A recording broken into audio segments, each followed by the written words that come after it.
声音忘记开了。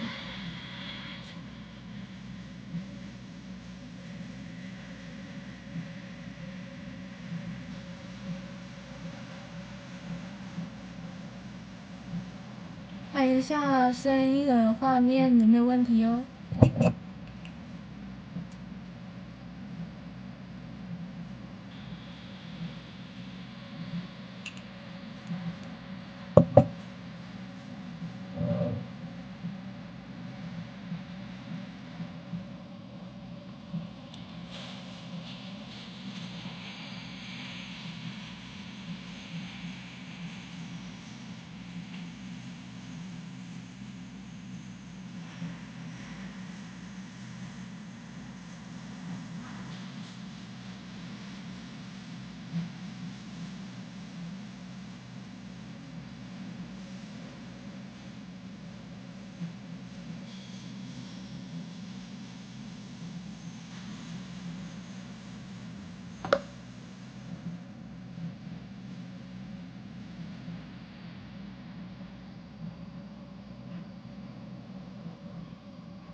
晚上好哦。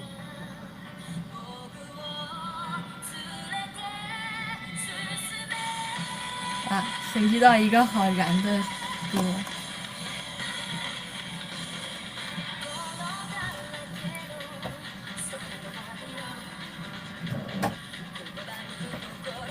看我们很多同学画的都很好。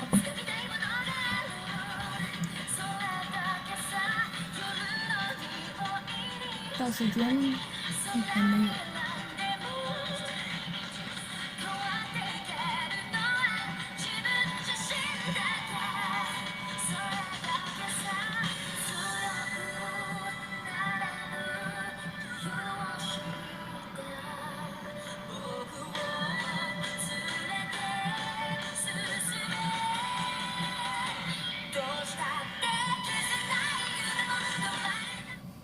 正好在最燃的时候到时间了，真是太不幸了。好，那么我们就来看一下我们同学的作业。然后第一个同学也是画了 Miku 酱。虽然是倒着看，整体的感觉是很好的，整体它其实是很干净的，然后色块的处理方面都挺好的。然后如果我们这个同学画的是那种赛璐风格的话，会很好。但是我们可以其实还可以画的再增加一些体积感，对吧？然后这个色彩也有一点单调，虽然这个配色很干净，但是其实还可以再增加一点这个效果。那么我们正着看，其实倒着看的话，感觉是乍一看感觉很好，对吧？但正着看问题就很明显，就是首先这个透视我们能找的这个参考也很明显可以看出来，这个参考它的透视是比较大的，而且你这个人仰头的话，就是从上面拍这个角度问题。首先，就是人体上有一个这就是稍微讲一下，就是人体上的一些知识点，我们这个课程就没有讲的吧。其实你像你这个人去这样仰头的话，对吧？人这样仰头，不管你的脖子，我们的这个关节活动是有限度的，就是如果说你这个人他应该是这样一个动作，对不对？仰头，然后摄像机在上面去照下来，可能你的脖子最多只能有这样一个倾斜弧度，它不可能是正面的，对不对？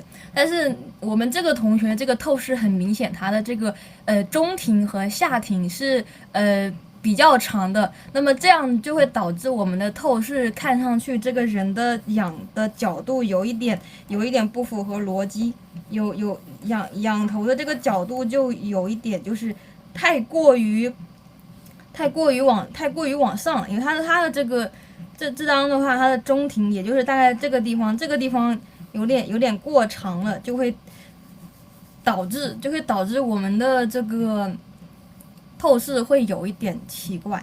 而且我们看这个参考图的话，它的这个透视的人物也是它没有，它的人物虽然是仰头，但它是一个，它是一个大概是一个比较轻松自在的样子，没有过分的就是这样仰的很厉害，对吧？看上去会很看着就很累。我们可以把这个人物的这个脸。就是要说的就是他这个仰头的话，他的中庭和下庭可以稍微的就是短一点，然后还有一个问题就是他的眼睛没有聚焦，这我有发现有很多同学有这样的问题，就是两个眼睛它过于平行了。我们眼睛这还是人体结构的问题，我们同学因为我们这个色彩课，所以我们同学可能人体结构上会有一些很多共性的问题，就是眼睛它的这个焦点不是平行的，对吧？它虽然我们没画瞳孔，但是我们可以看它的瞳孔应该是这样的吧？它基本上这个眼睛基本上是平行的，或者可能说看的这个看得很远，看到很远的天空，眼睛就是眼球逐渐涣散，对不对？但是很明显，它这个表情可能盯着屏幕会更有张力一点，所以我们要让这个眼球首先这个眼球要有一点聚焦。对吧？我们人物要画的灵动，第一点就是眼睛要聚焦，不要太涣散，就是。然后我们把眼珠子先抠一下，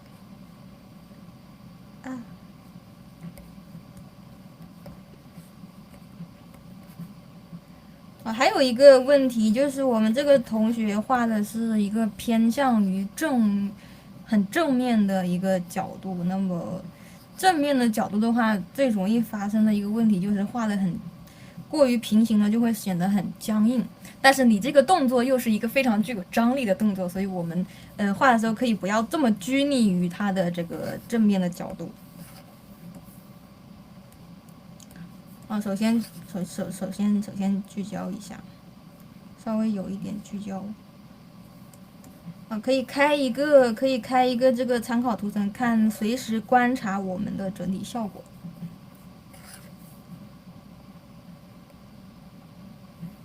然后还有一个问题就是眼睛有一点瞳孔有一点太小了。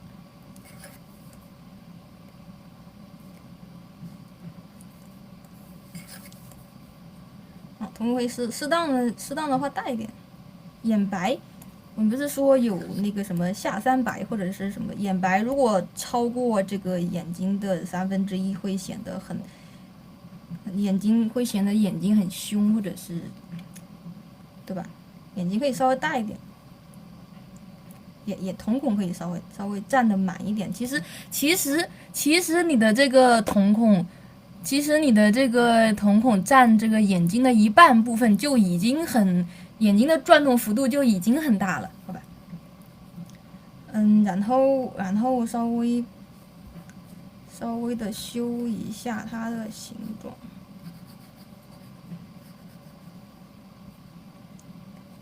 好，然后瞳孔，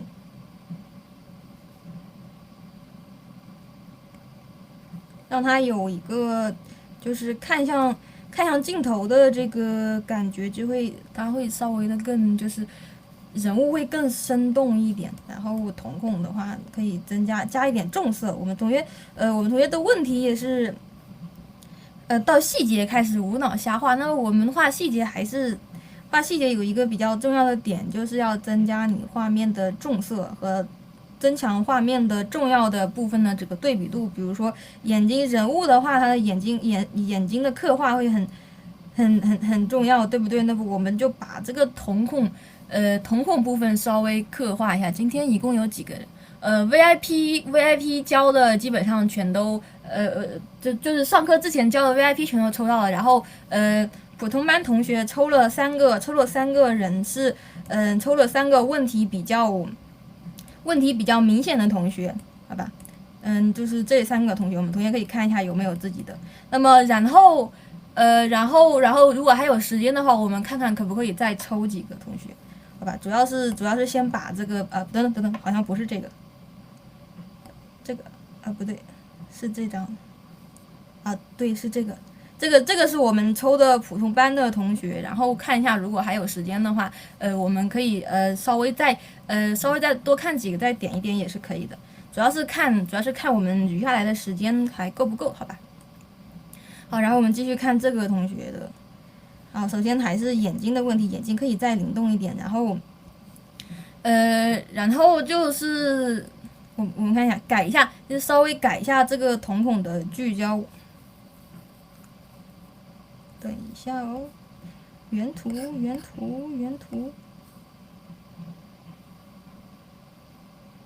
符合画布。哎呀，怎么倒过来了？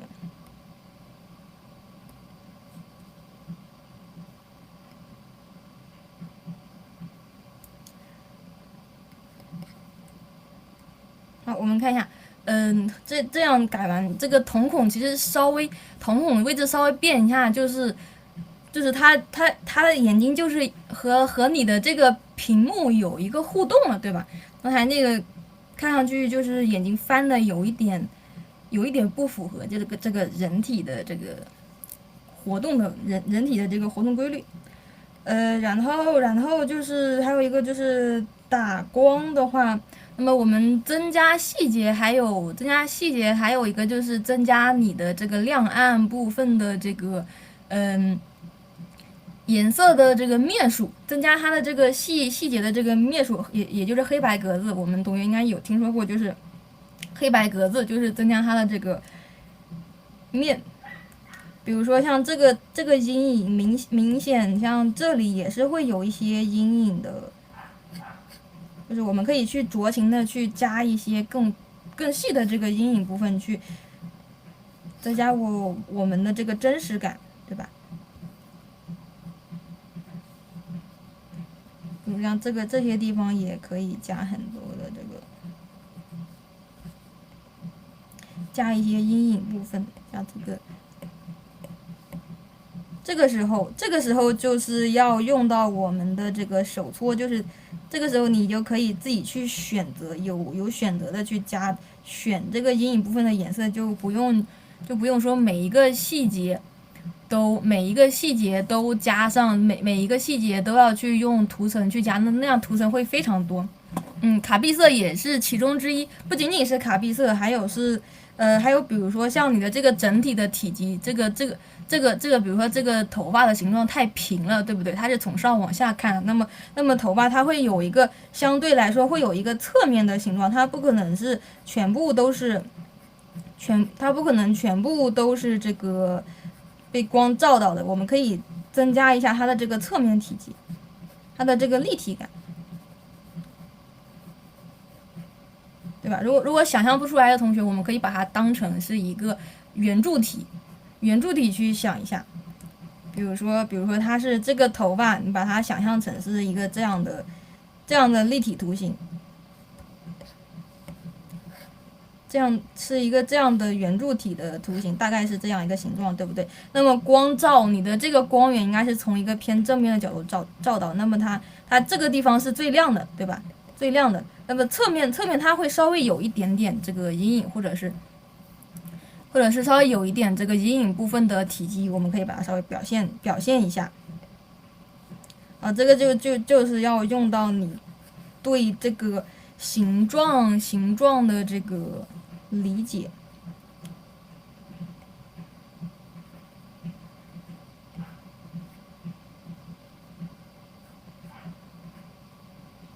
你想让什么地方的这个头发丝凸起来，我想让什么地方的头发丝就是往前，那么你就让它在这个阴影部分里亮起来，它自然就会位置就会往上挪，对吧？好，画的时候也是可以，我们看示范的话，我也是画着会会反过来，就是我们可以反复翻转去检查一下画面整体的这个形状。那么我们画二分还有一个重要的作用，就是增加我们画面的这个黑白构成，对吧？我们之前的构成课有着重强调，就是画面的这个黑白色块的形状。那么注意整体形状的协调。那么很明显还有一个问题，就是你的这个阴影部分过于僵硬了，你可以稍微的在它的头是一个半圆形的，对吧？那么我们这个基本的这个形状可以稍微有一点弧度，或者是稍微有一点变化，不要这么圆，不要这么僵硬。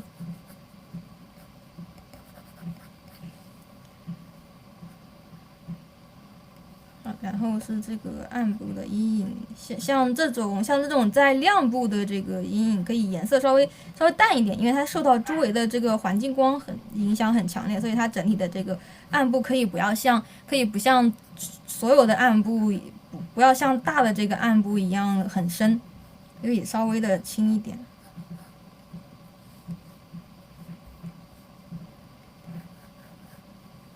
形状可以稍微有一个这个形状的变化。那么还有就是这个暗部的这个透视，整体的这个离光源近的地方的这个颜色可以稍微的浅一点。其实和这边和右边的处理方法是一样的。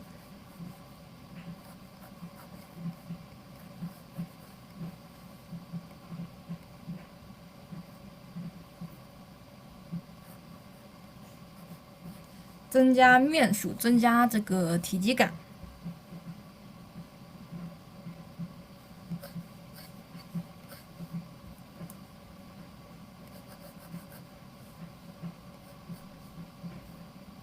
好，然后就是这个画面的颜色，也是颜色可以稍微的再大胆一点，这个颜色取得很干净。那么在这个颜色的基础上，你可以稍微再大胆一点，比如说像视觉中心，一般来说，这种人物的话，就是头发的这个中间的位置可以再稍微强调一下。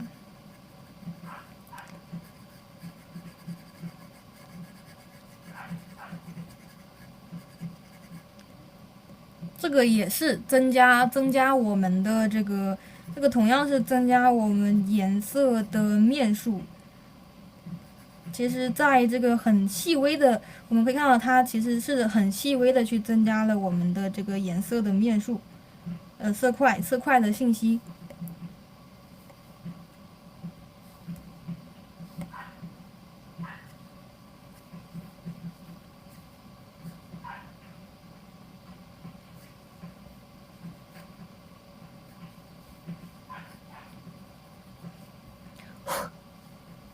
然后是明暗交界线也可以稍微强调一下。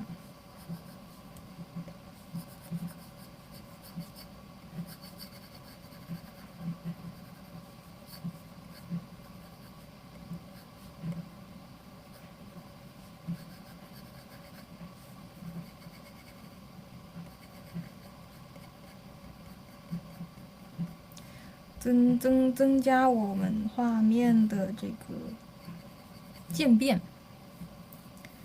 色彩的过渡。重点还是视觉中心的这个色彩过渡。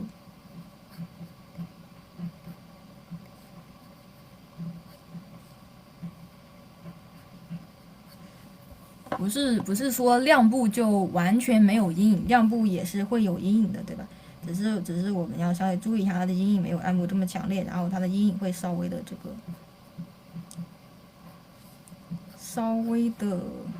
浅一点。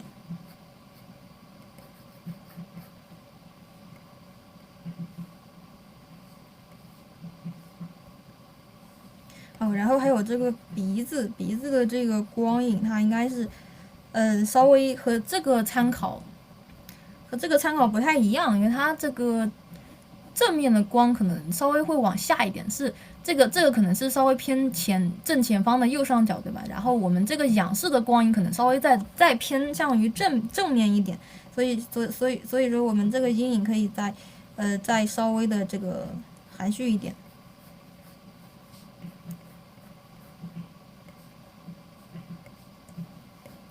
你按交界线的地方，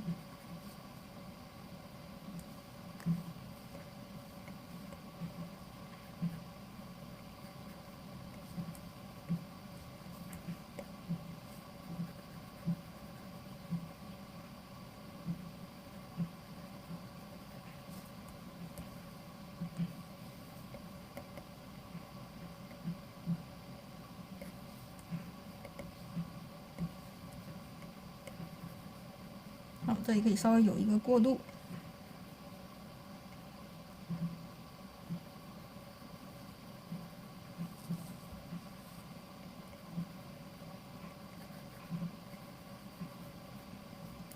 二次元的话，鼻子可以稍微小巧一点。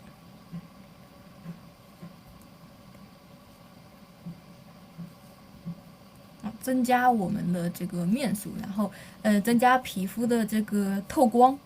我们加这个暖色和这个冷色部分，就是增加皮肤的这个通透感。像这边这个也是，这里的阴影也是。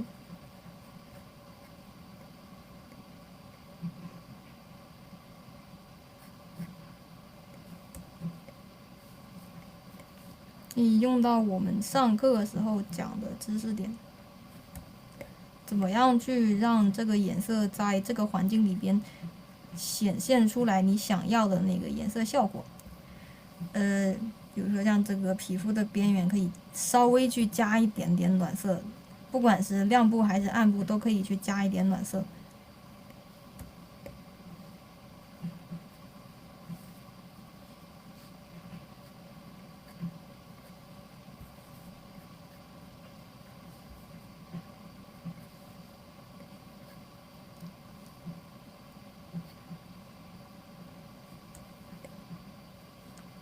再比如说像这个，因为整体都很亮，所以它的阴影部分也可以相对来说颜色浅一点，弱一点。这个也是。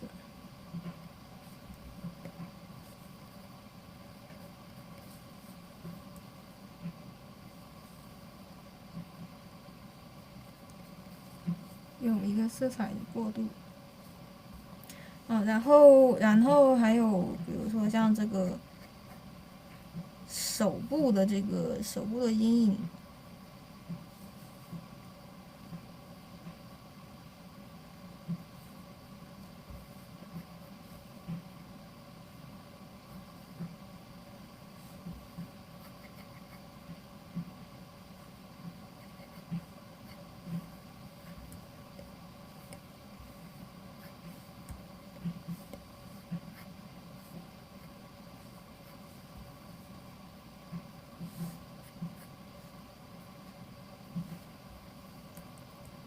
就是主要就是增加它的这个体积感，对吧？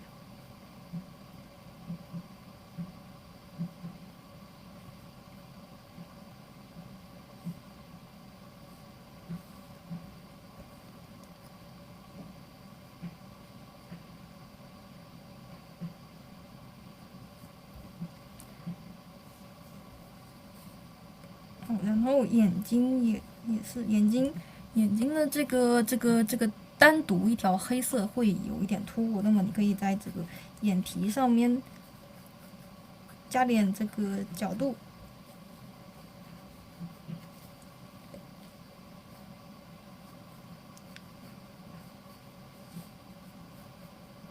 这个其实相当于是我们在化妆，对吧？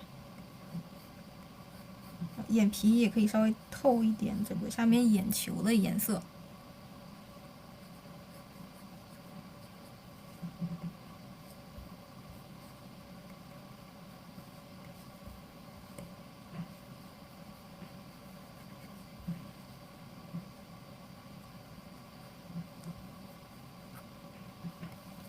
让我们的这个眼睛那我们的这个眼睛有一个从肤色到这个黑色睫毛中间有一层，这个稍微有一点过渡，不要突然嘎巴一下就变成黑色，这样会很突兀。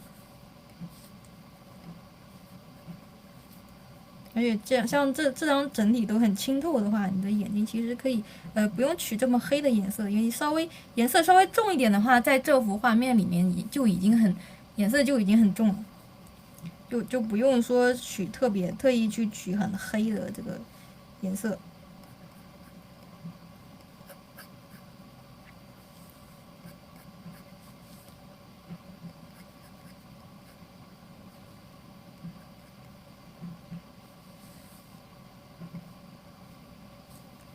强调一下这个。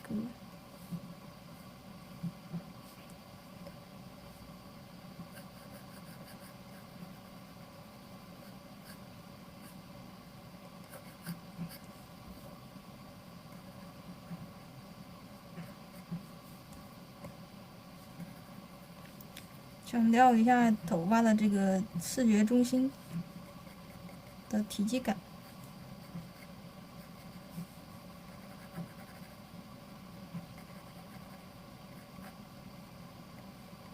你甚至可以直接拉一根头发出来，可以去用一个稍微尖一点的笔刷。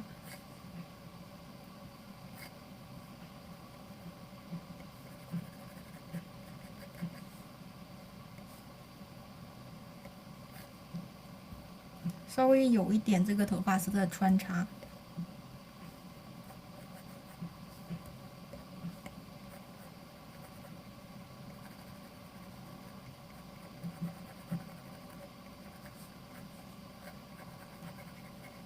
还是一样的，增加它的这个面数。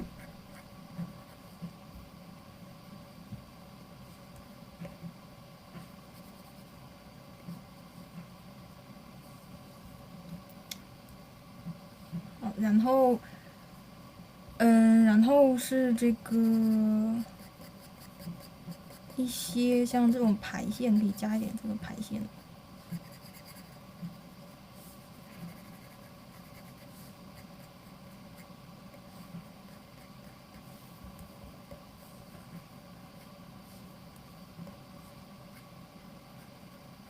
像这个头发的话，它不是薄薄的一片，我们头发它也是有自己的这个侧面的，我们可以稍微注意一下。它不是像纸片一样，它可以稍微有一点厚度的话，会更生动一点。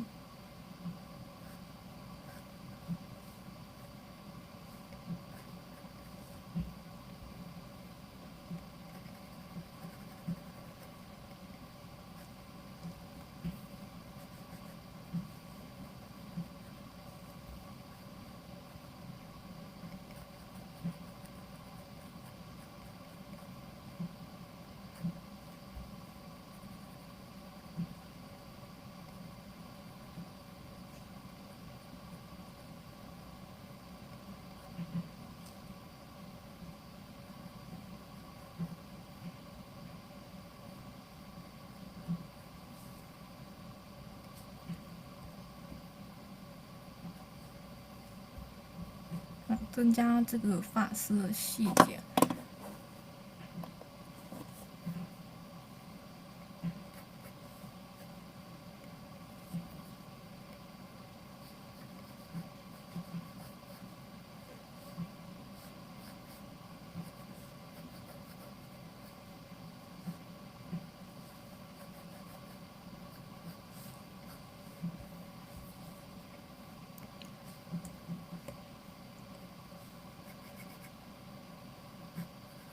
再比如说像这个头发，它虽然是在亮部，但是它不是完全没有阴影的呀。它即使是在亮部，我们的物体也是会有自身的亮灰暗，对吧？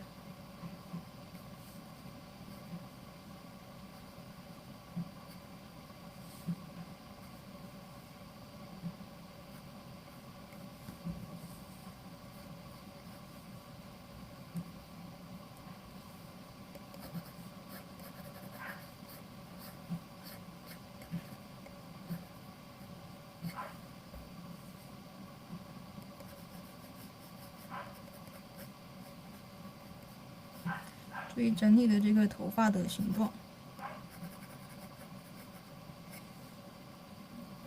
注意它这个颜色的色块的这个形状的连贯性、流畅性。然后包括像这个地方也是可以稍微加重一点，因为它也是一个离我们的摄像机比较近的一个部位。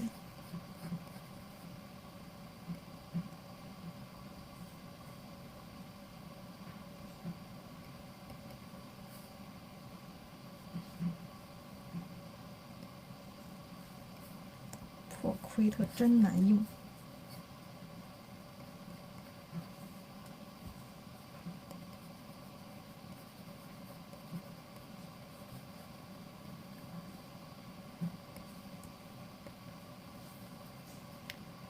好，然后暗部也是一样的，增加它的这个透气感，因为它即使是侧面也会受到一些环境光，对不对？它不是全都是黑色的，像比如说像这个地方可以增加一些这个侧面的体积，还是其实底层逻辑就是增加它的块面。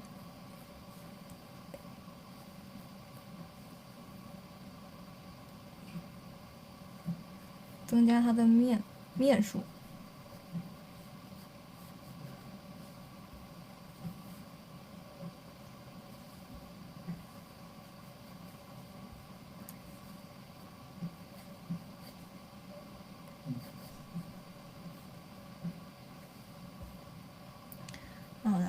然后这个地方也是可以稍微饱和度再高一点。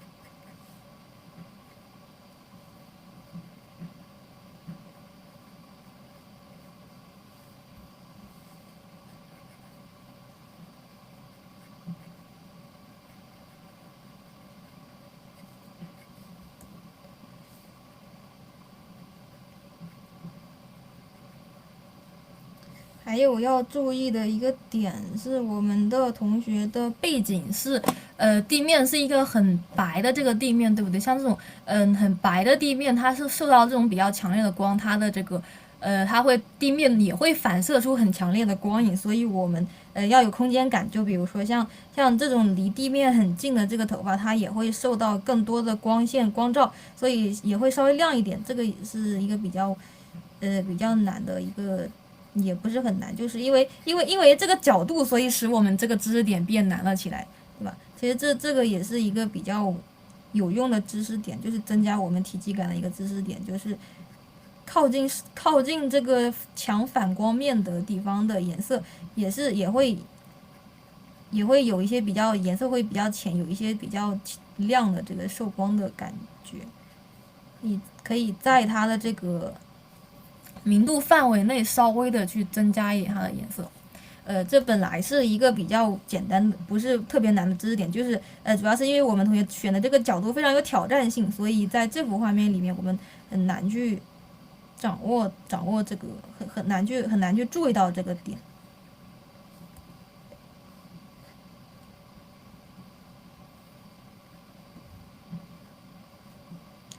然后这个我没猜错的话，这个应该是我们这个人物在地面的投影，是吧？好，这个投影的话也可以稍微的，就是分一下前后，不要和我们人物糊在一起。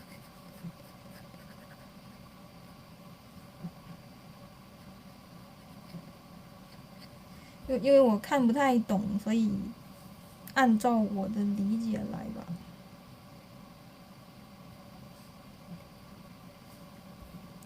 哦，那这个应该是这是头发的投影吗？头发的阴影还是头发的投影？阴影和投影的处理方式是不一样的。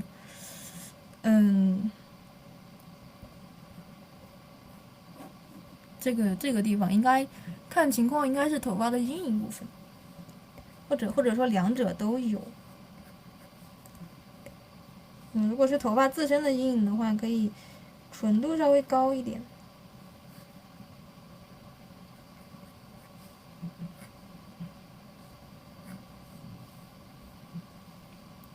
好像这个地方这个按摩就有一点补头发的阴影。我感觉这个地方可以处理成，就是这个是阴影部分，然后中间这个地方是投影部分，这样颜色更丰富一点。像这个头发的阴影，因为它是一个比较远处的东西，你可以不用画的颜色画的这么实，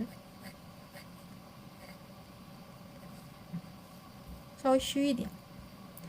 然后其实这边的话，头发应该也会有一点阴影，但是因为没有涂层，所以不太好处理。我们随便粗略的去加一点。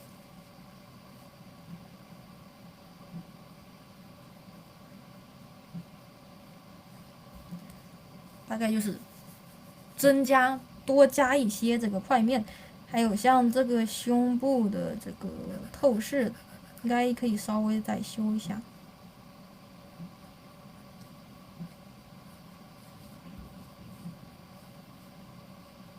包括手在衣服上也，可以，应该是会有一点投影的。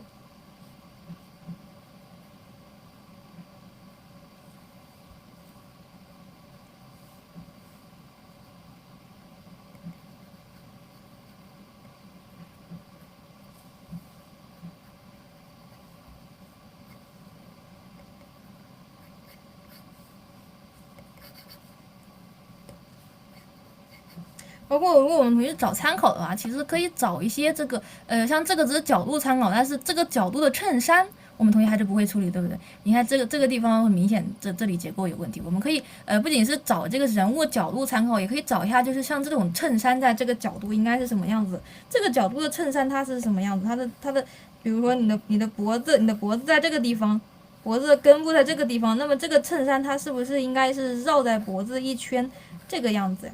看不清，换一个颜色。它衬衫是不是应该是这样一个形状？我们同学能看懂吗？这个透视其实还是有一点问题的。你的这个脖子大概在这个地方，脖子根部在这个地方，那么它的衬衫它是绕过脖子的一圈，而不是在这里突然断掉，对吧？这个也是还是透视方面的问题。那么我们还是把它按照这个透视去改。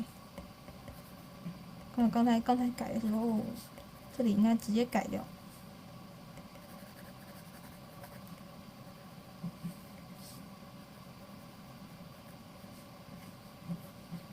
好，大概是这个样子。这样这个衣服领子的透视就比较正常了。好，同样的是这个衣服有一个朝向，所以它也会有一个这个面数。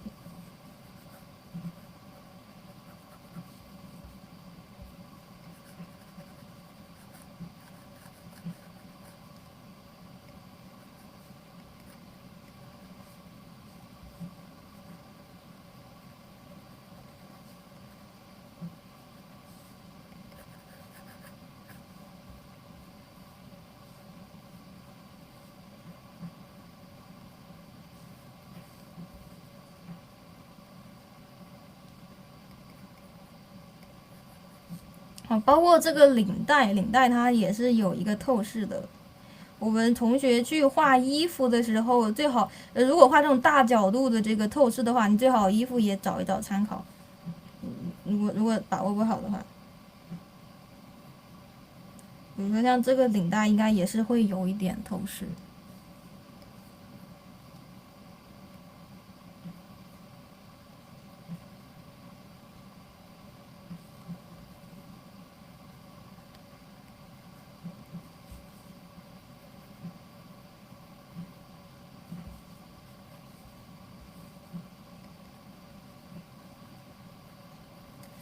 然后还有就是这个腿部，如果是这个结构的话，裙子应该是会露出来的。我们看这个参考，它的裙子应该不是被完全挡住，它应该还会露出来一点裙子的。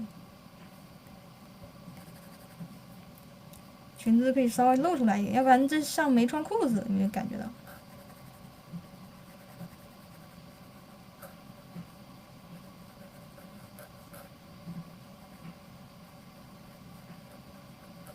啊，注意我们的这个衣服也是这样一个透视，和我们脖子的透视一样，我们脖子是一个小圆圈，对不对？那么它的裙子就是一个大圆圈，大概是一个这样的大的圆圈。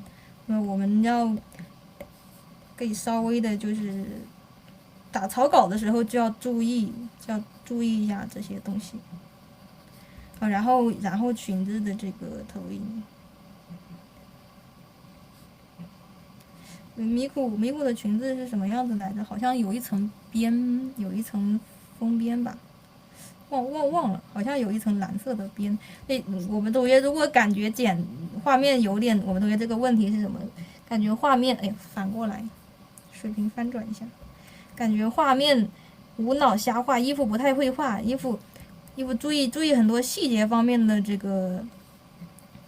节方面的东西，比如说像这个，你觉得衣服太简单，你就加一点这个衣服的，比如说你原来没画裙子，你把裙子画上去，看上去不就会稍微的更丰富一点吗？形状可以稍微改。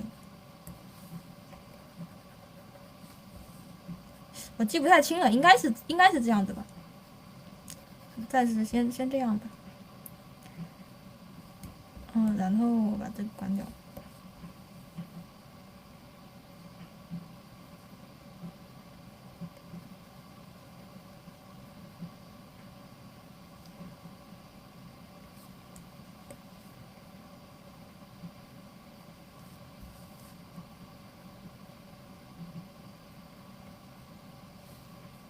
刚才这个地方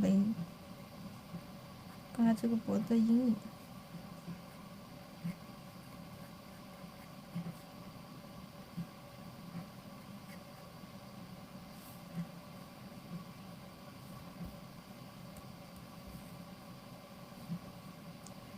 还有一个就是之前一开始提到的，就是脸的脸有点下庭和中庭下庭这个地方有点太长了，你稍微的改的再短一点，或者把眼睛往下一点。我们直接改眼睛吧，或者改上面这个部分，把上面这个部分往下拉一点。这样的透视会更自然一点。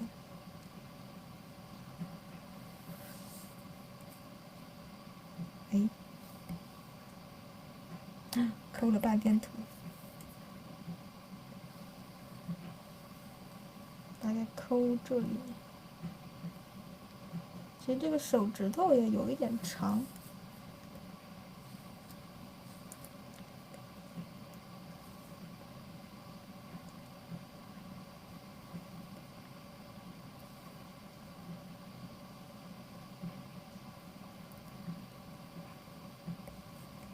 窄一点。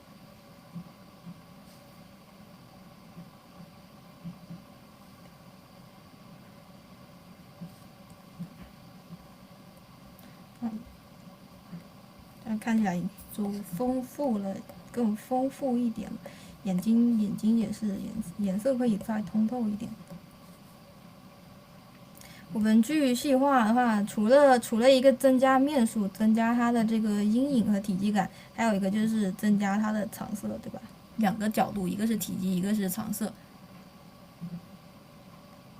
好，一般像这种眼球的这个边缘可以加一点这个暖色，或者是浅浅的加一点暖色，颜色会更丰富一点。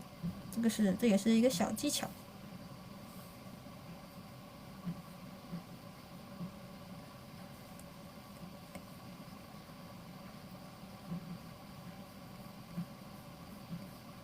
眼球的边缘可以眼球的这个边缘可以相对的先让它灰下去，然后在中心的部分再提纯，这样眼睛也是一个把眼睛画通透的一个小技巧。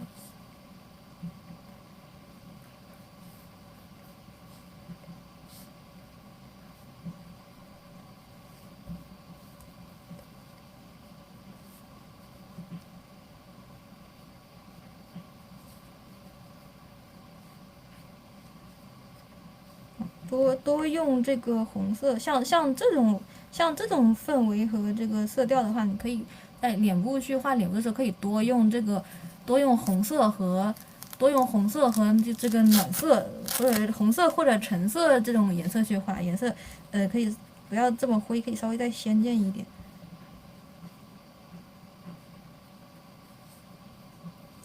比如说眼角这个地方大胆一点，就是其实这个和化妆是一样的。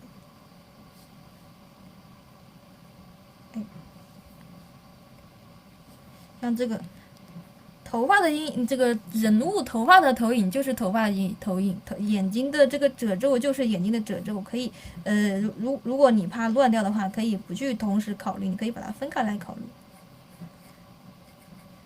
还有就是眼睛的这个和皮肤可以稍微融入一下，好，稍微画的透一点。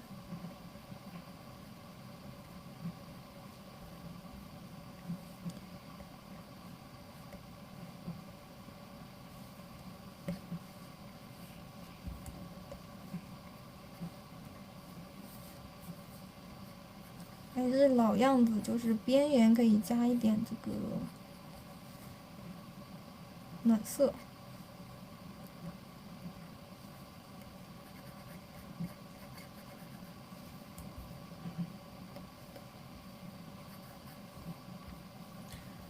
你头发的话也是可以加一点高光。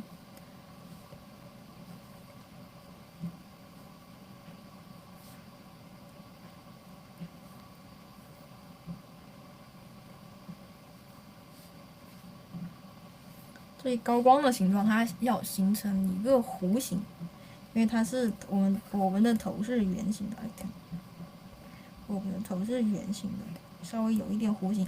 然后其实这个和画眼睛是一样的，就是高光周围的颜色可以相对来说再重一点，让它有一个比较自然的这个色彩过渡。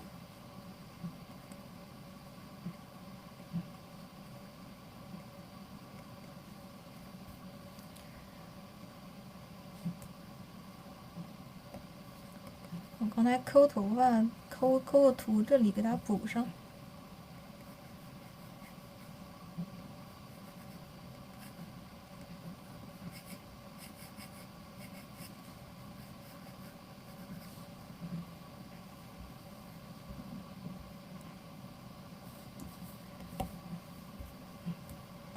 其实大概，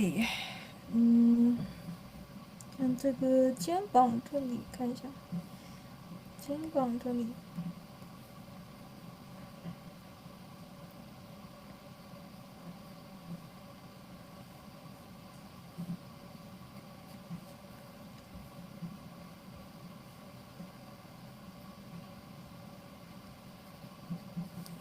颜色可以互相影响一下。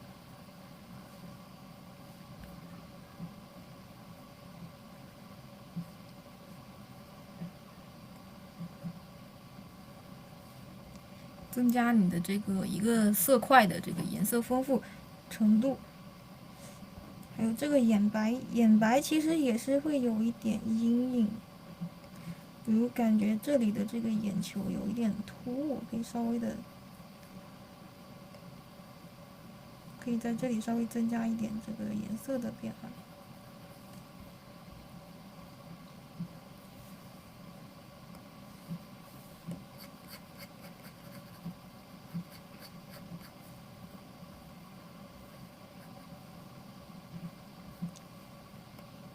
这块黑色也是浅一点，因为它是在处在一个亮部的环境里面。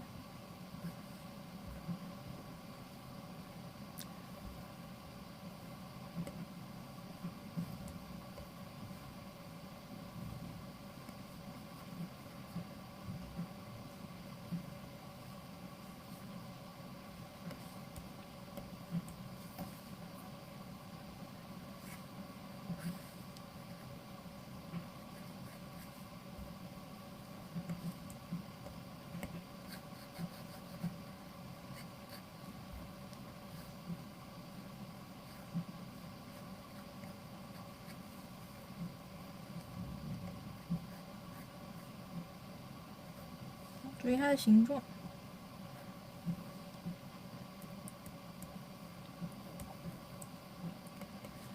还有就是手指的尖端也是可以稍微的这个加一点暖色，这样皮肤会更通透一点。还有这个关节处。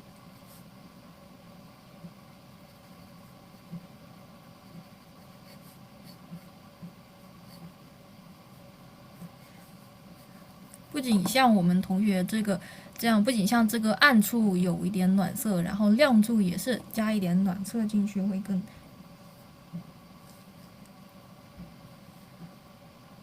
好，然后就是这个嘴巴，我们笑的时候，嘴巴是往上翘的，对吧？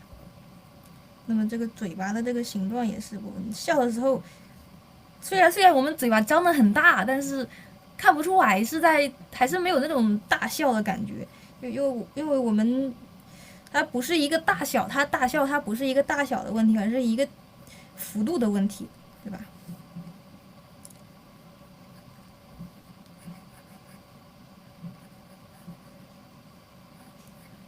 再比如说我们的嘴巴，它是一个弧形。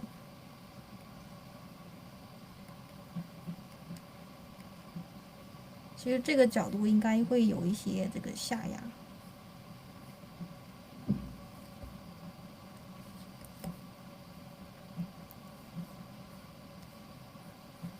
我们去体现人物的表情的时候，最重要的不是说大笑就把嘴巴张得很大去笑，而是他的这个动作的张力幅度。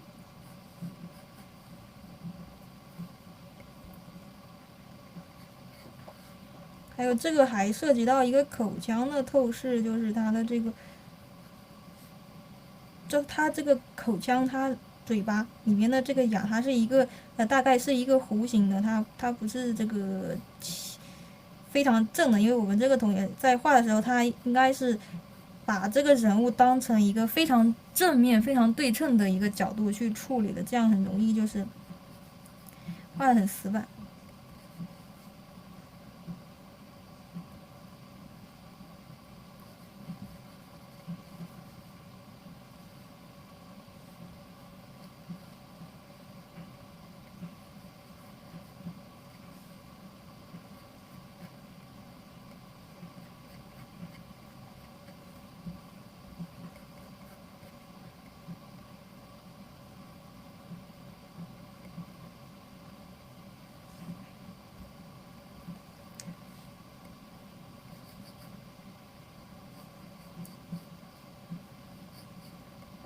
还有就是像这个眼睛笑的话，也是可以稍微眯起来一点。然后这个眼睛可能是被拉下来一点，那么应该是那种被拉开，那么我们可以做一点做一点差异，就是做一点对比。一个眼球，我感觉这个同学应该是有一点想表现这个把眼睛很俏皮的这种拉下来的感觉。那么首先就是可以做一个对比，一个眼睛左脚踩右脚升天，一个眼睛表现我们的这个动作幅度很大，一个眼睛表现我们是在进行一个基础的动作，是在进行一个笑的动作。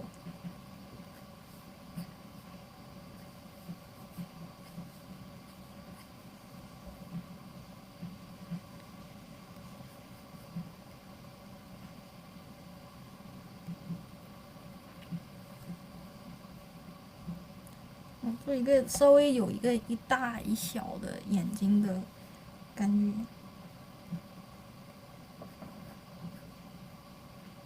这个再夸张一点。画首先第一个基本的结构和角度要对，第二个就是夸张，对比它的这个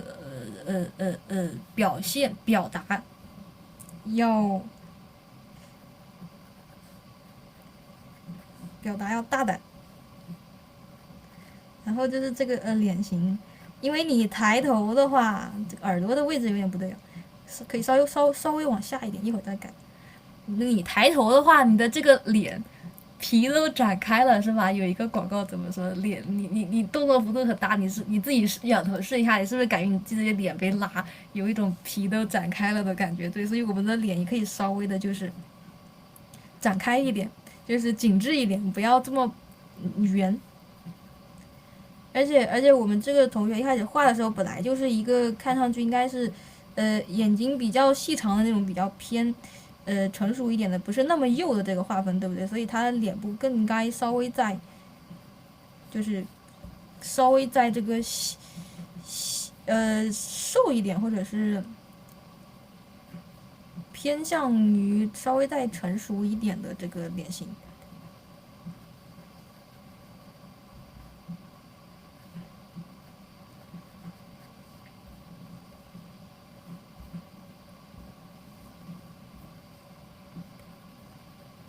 这个也是这个颧骨往里收，不要往外扩的这么大，稍微往里收一点。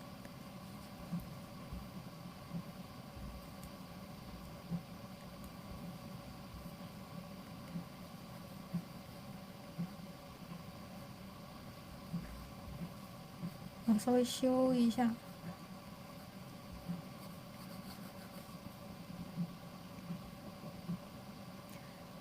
修一下细节。大概脸还是我整体调一下，脸还是可以稍微再下巴可以稍微再收一点，因为我们这个人物他越女性化一点，他的这个下巴就会越精致一点，对吧？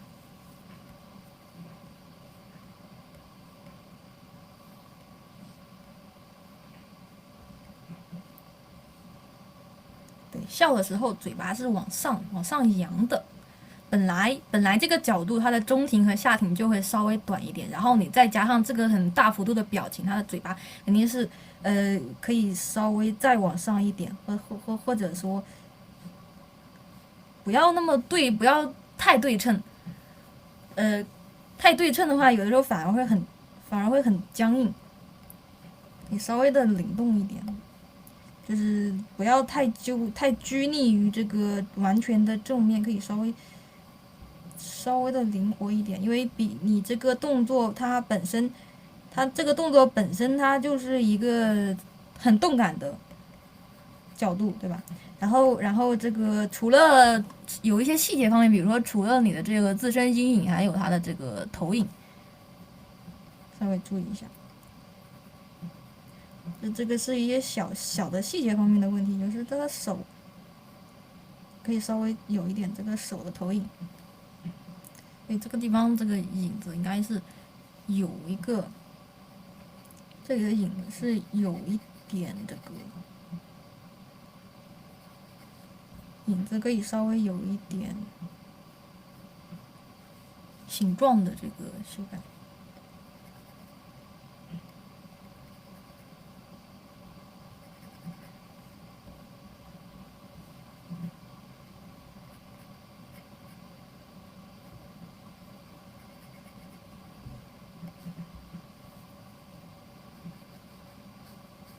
我们细化还有个什么？还有一个什么作用？细化还有一个就是我们在去不断的进行细节修改的时候，还要注意，同时要把这些形状稍微的这个形状稍微修的好看一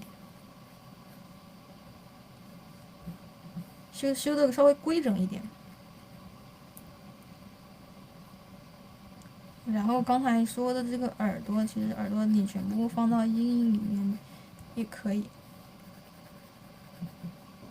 稍微有一点点露出来。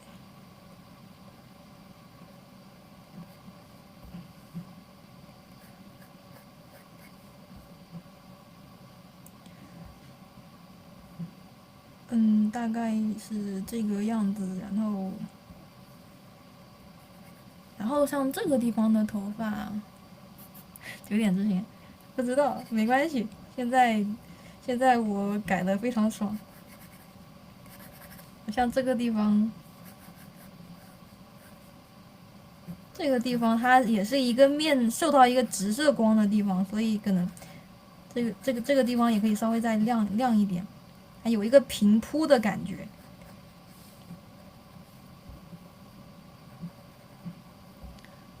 这是一些小的这个细节方面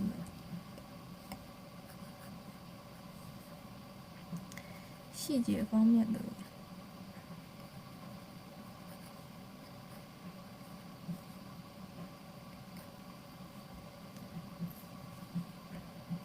像这个投影也是，它因为离得很远，而且距离这个反光的地面比较近，所以它这个投影可以稍微再含蓄一点，再浅一点。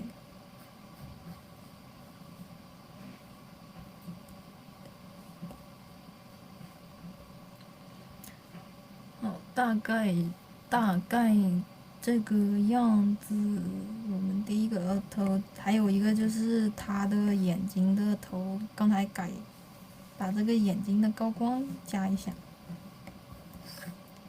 可以加一个相反的对比色。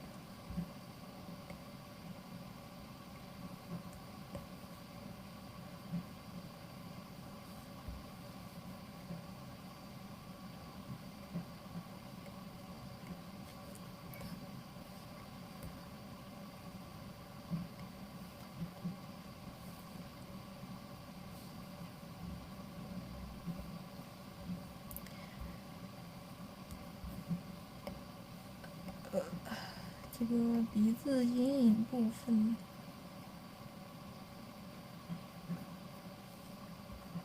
大概这个样子。这个是嘴巴的这个体积感。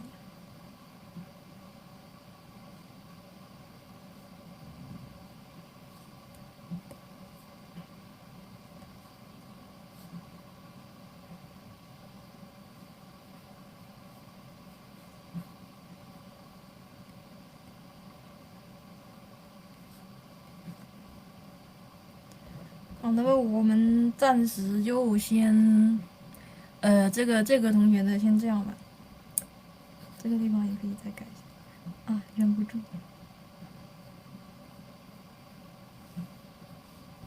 暂时先这样。这个是第一个同学。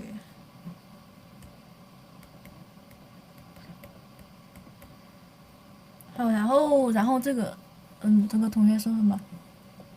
平时的作画流程，勾线比较细。你如果你一定要勾线的话，你最后画完再去勾一遍也是可以的。伪后图的线稿不用对它，你只要把它大概的形状。其实像我们第一个，你可以看一下我们第一个同学，他其实在改之前，原来的图片它就是在前面几个步骤细化之前的步骤，你画到这个程度就已经很好了。就是它的这个线条，它的色块处理很干净，然后没有什么多余的杂线，对吧？这个是你第一步可以先处理成这样，然后在这个基础上，你再去像这样，像我这样去增加一些更多的这个细节，增加一些场色呀，或者是去进行一些细节的修改，这些都是后面细化或者是进行更多的调整的时候去干的这个事情。然后像我这个它其实还是有很多，我们可以看到其实还是有很多这个这种东西，对吧？这种不太这个，因为时间关系，我们没法就是完全就是特别细致的去画。然后这个像这个就是如果我们同学想去再去勾线，把这个边缘去修整一下，再去勾线也是可以的。好吧，这就是看你最后的想要什么样的效果。作画流程的话，我们在群里面有发那张图片的，我们可以看一下，就是还是这个，其实就是这个步骤，对吧？刚才那个同学一开始画就是画到这个，基本上他是画到这个步骤的，然后后面我填的这个相当于是这个步骤。你在这个步骤之后，你想去再勾个线也是完全没问题的。好，那么我们继续这个同学。好，这个我们看，哎，这个怎么倒过来了？等一下，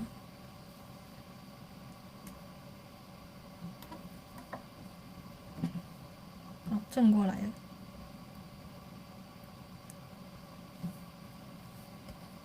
调一下，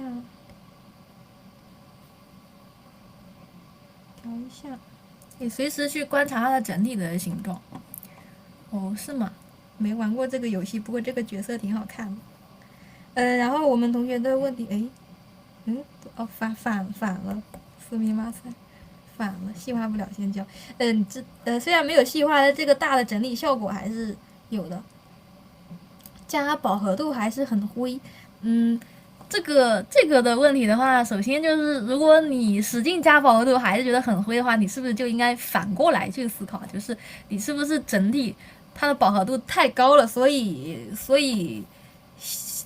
表现不出来这个视觉中心的最高这个饱和度。那你可以反过来逆向思维一下，你先让它整体的饱和度先降下来，如果你觉得我这个提前抠了一下图哈，如果你觉得实在高不起来，实在饱和度高不起来，你可以先试着把它的这个其他的地方的饱和度先降低一下，对吧？视觉中心以外的这个饱和度先让它往后退。我们之前上课一直在强调的什么往后退，这个地方。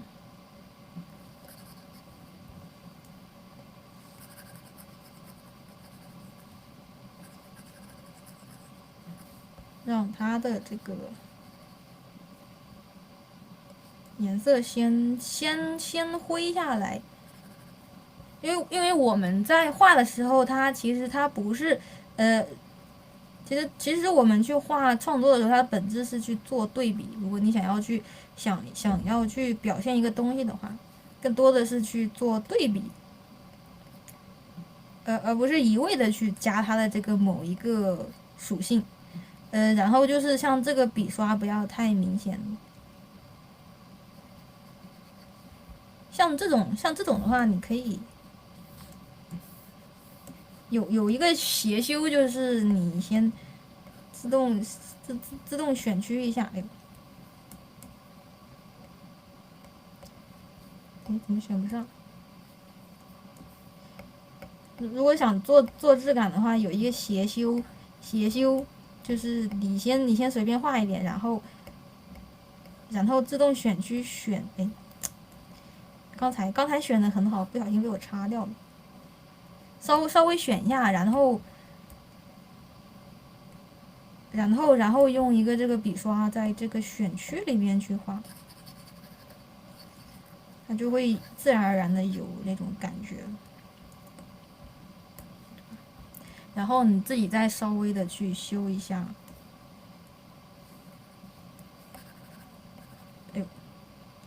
然后像这些细节，你可以自己去修一下，去做一个这个虚实的，稍微修一下，去做一个虚实的过渡。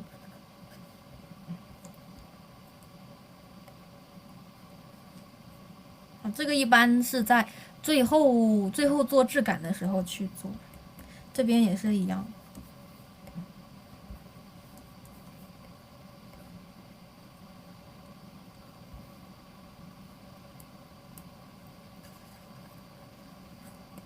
可以用一些这个有质感的笔刷，比如说像我们笔刷包里面，我们送的笔刷包里边很多像这种很多笔刷的，它都是有质感的，对吧？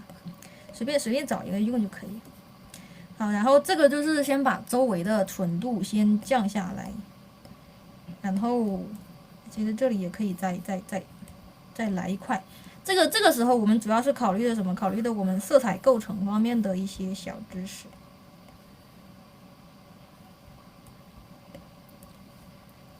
就比如说，我感觉这两块它有一个变化，但是中间这一大块很突兀，对不对？这个就是综合考虑色彩构成的时候，如果你构成学得好的话，就很明显可以看出来它哪里需要去改进。好，然后其实这个时候已经灰下来之后，中间的这个红色已经很突兀了，很明显，不是很突兀，就是已经很稀，也是一个很有特点的这个颜色了，对不对？然后还有一个就是像这种亮的地方，一般这种很亮的东西，它的这个纯度可以稍微降一点，对吧？这样一下，它的颜色是不是就更主要的色调是不是更明显？有同学感受一下。刚才的颜色更彩一点，更丰富，更像这个更鲜艳一点，然后然后你把这个除下来，它一下子就中心焦点就更聚焦向这个视觉中心了。好，这个是我们看一下对比，对吧？我们同学的问题主要是什么？他颜色画的太重，他不知道怎么去降下来，一只小没光没有光晕。啊，就是你要反过来去想，如果你觉得它饱和度太高了，就我们还没讲到光晕，我们先讲第一个问题，好吧？但其实是一样的，就是如果你觉得它没有什么，你不用去一味的去加什么，而是反过来去减少它周围的这个东西。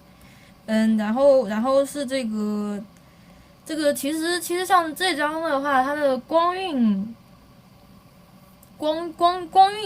不用太就是过于的去表达这个光晕，因为我觉得像这种很干净的这个画面已经很好了。然后如果你想去增加这个过度渐变的效果，或者是你觉得中间这个很突兀的话，你可以增加一点这个颜色的，比如说像这里增加一点颜色的变化，因为像这里是一刀切，对吧？这个线条画了一下就是断崖式的这个变化，你可以加一点这个颜色去过渡。这个锁定一下，你可以加一点这个颜色过渡。其实你稍微加一层，它的这个变化就已经很明显了。就是有的时候我们就是不要过于去下手太重。好，在中心的这个地方。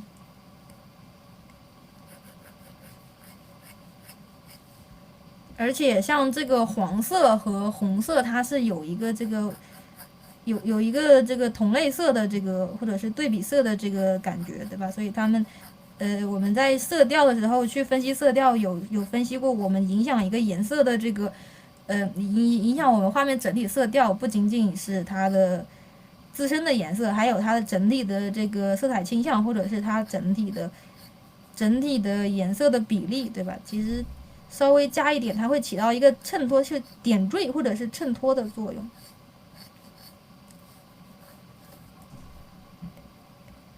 这里也来一点，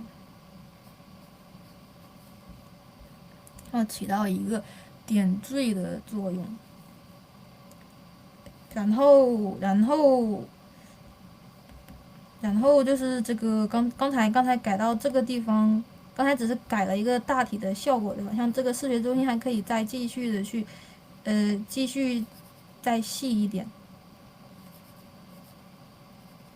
或者你不用斜修也可以，你直接如果你把这个笔刷控制的很好的话，也可以直接去这个手动稍微细调一下，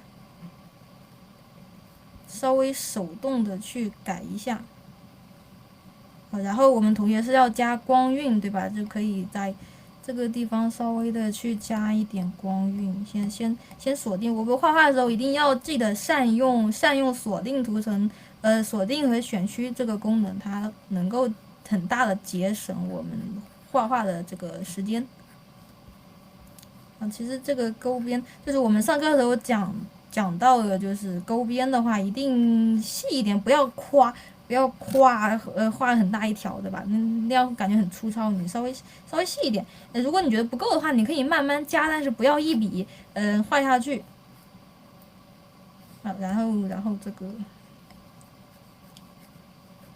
其实你加的这个越丰富，你的这个细节越丰富，它的这个感觉会越有感觉一点。想不到形容词了，就是细节越丰富一点，然后感觉笔刷很难用，那就是像我们之前讲到的这个斜修，对吧？你先自己用这个笔刷不好控制。首先第一个你要去练，然后你不仅要练，同时你还可以去用一些斜修，就是比如说你直接像刚才那样自己手动选区，选出你想画的这个区域，然后再去画，它就不容易出错。这个形状很干净，对吧？这一块这个形状它没有就是没有过于粗糙的这个，好像这样也挺不错，这留着吧。就是还有就是这个在比如说直接自动选区的话，它会有自动选区的话，它们这个边缘会有更多的这个很自然的这个颗粒的感觉。然后这个时候你把这个区域锁定，再去加的话，它的这个边缘，像这里的这些边缘，它就会很自然，就不会有特别突兀的这个笔刷的感觉。对吧？这个也是一个写修，但是不仅虽然是这样，但是还是笔刷控制还是一个比较重要的事情，也是还是要去稍微注意一下。好，刚才纠结时刻，刚才随便加了这笔，感觉也挺有效果的，要不就留着吧。中间稍微有一点这个色彩的。稍微有一点这个色彩变化，看一下，还是反复翻转检查一下。这个是刚才一直在对这个背景的一个修改，然后还有像这里的这个笔刷的这个，也是这里的笔刷也很突兀，可以稍微的再修一修。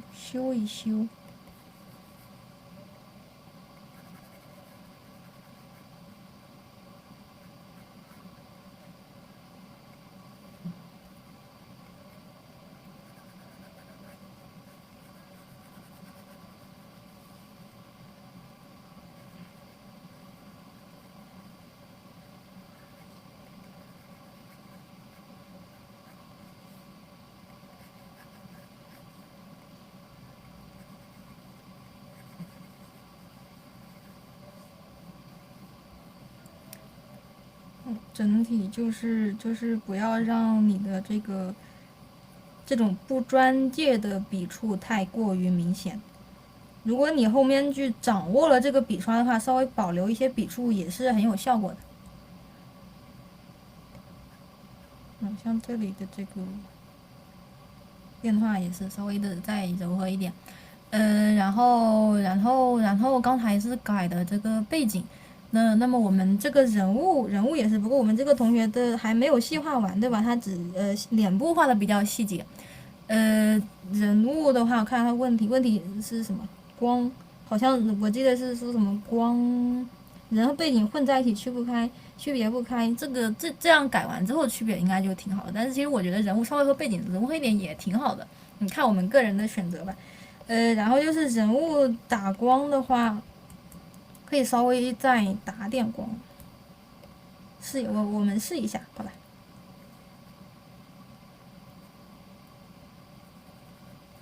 就是我感觉他的这个人物的整体人物有点灰。我们可以加一点这个在人物，就它的这个背景的颜色很抓眼，但是我们可以在这个人物自身上也加一点这个比较亮点的颜色。还有就是这里的这个线条有点僵硬，我们可以看出来吗？就像这里的这个头发它有点平行了，看上去会有点僵硬。那么我们还是可以改得更细致一点。对吧？增加一点头发的穿插，不要夸一笔戳下来，就稍微有一点这个弧度的变化。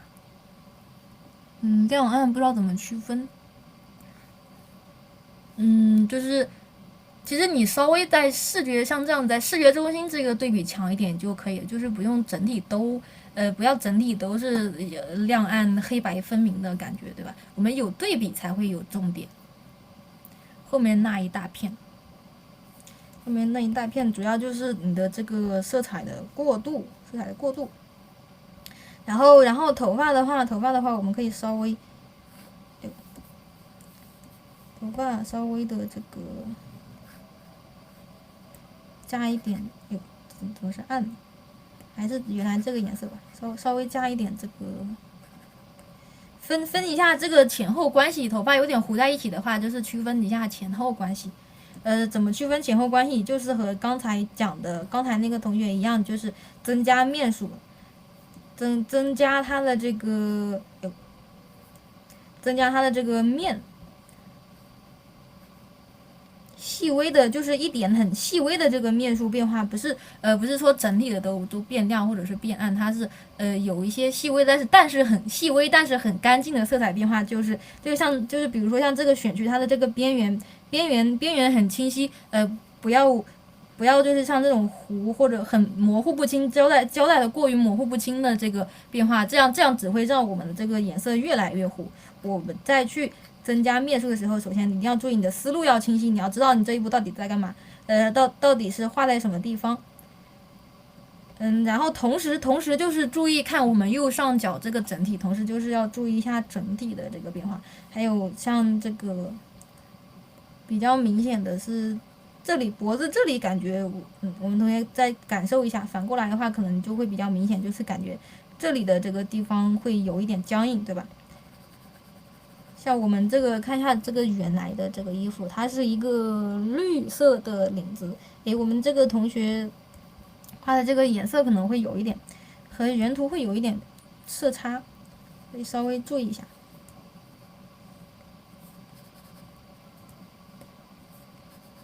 其实我觉得像这个衣服领子，它也可以作为一个视觉中心的焦点，深一点。新建一个图层吧。如果你去做尝试，就是我们在画的时候有什么想法，你就大胆去做尝试。如果害怕画错的话，你可以新建一个图层，这样画错了就可以直接把它删掉，就不会影响到其他的地方，对吧？头发飘起来的一片，后面的头发我们先把这个比较明显的这个东西改一下，就是衣服的形状，我们不仅要色块的形状，衣服的形状也会影响我们色块的形状，对不对？就是这个衣服的透视。如果是这个色彩从构成角度来讲的话，可能像这种翘的比较高一点的这个，在整体画面里面会更，在整体里面看上去会更舒服一点。看一下，它是很高的高领。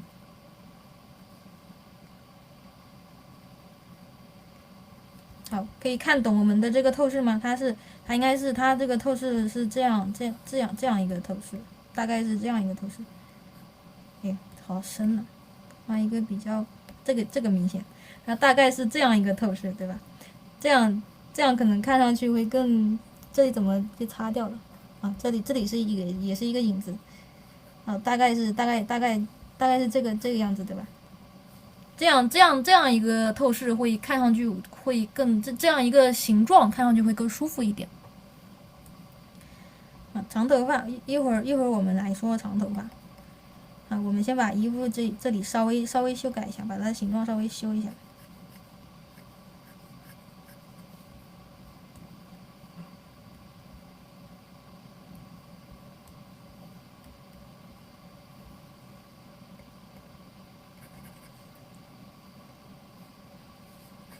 衣服内部的色彩变化还是可以想一下，我们上课的时候教过大家，我们上课的时候有教过大家去怎么去控制色彩，对不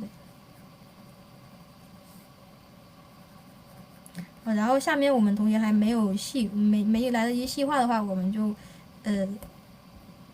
大概看一下这个设定，因为这个游戏角色的设定它一般来说会比较复杂，所以我们同学画起来的话也会有一点难度。大概应该是这样吧，因为这个这里还是线稿比较多，所以我大概试一下。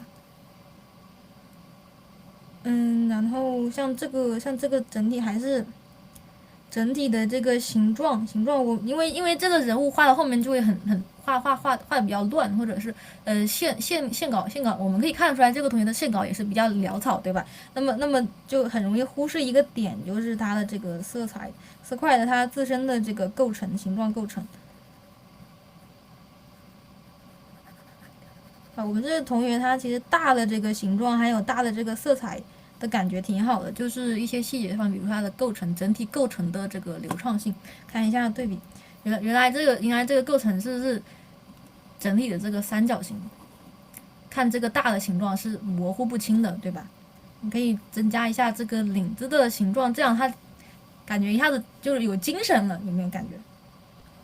就是有有这个构成，还是构成，好吧，构成方面。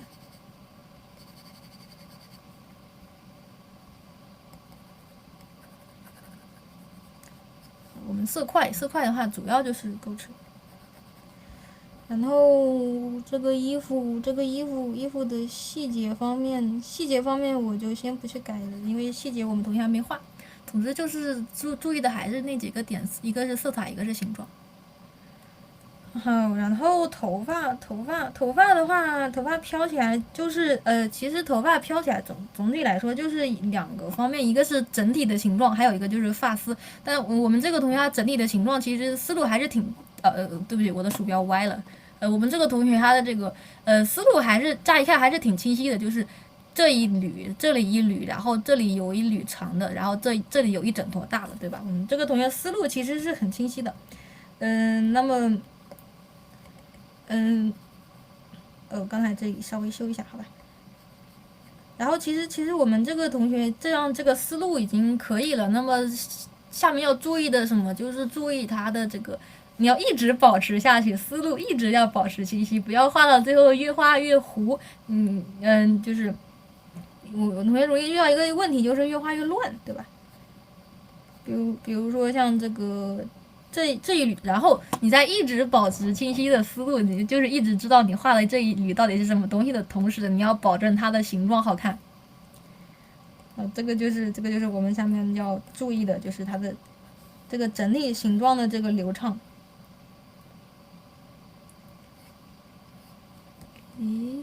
再新建一个这个图层。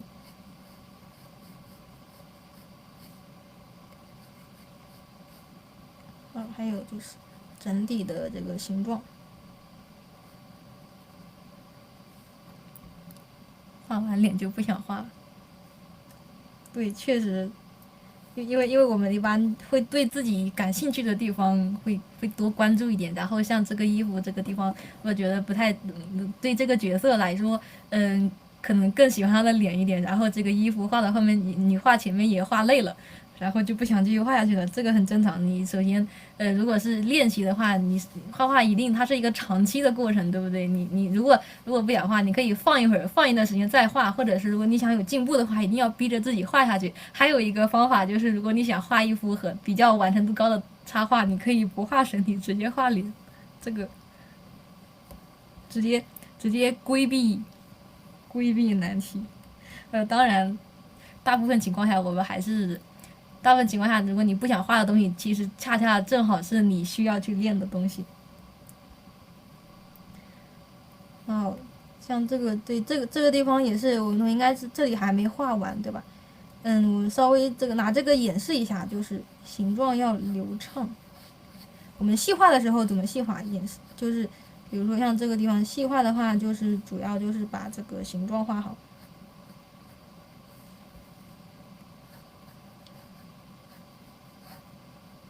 把这个形状画的流畅，协修。画人哪有不疯的？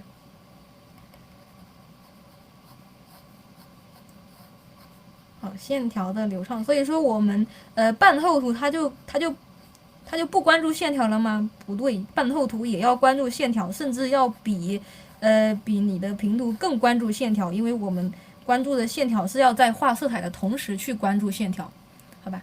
所以说半透图它也是，半透图里面也不能因为说你画半透图就去忽略这个线条，忽略这个，不能画半透图就去忽略勾线的问题。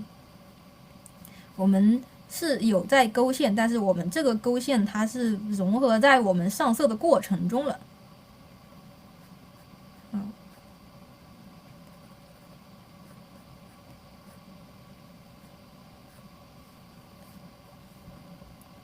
就是像这样，就是它的这个形状的线条要流畅，这是一点。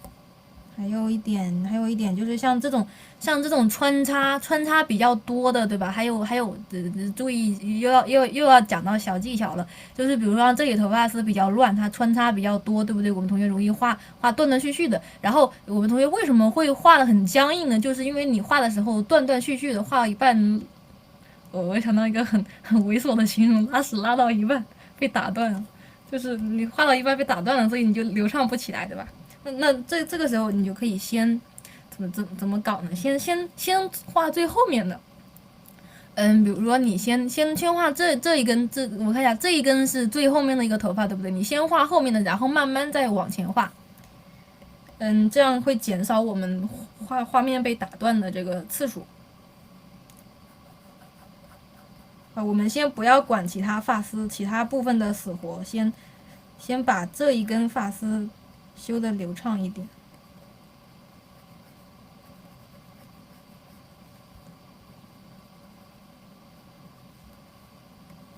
它大概是一个从这个地方，它是从这里发散出来的，对不对？首先线条流畅，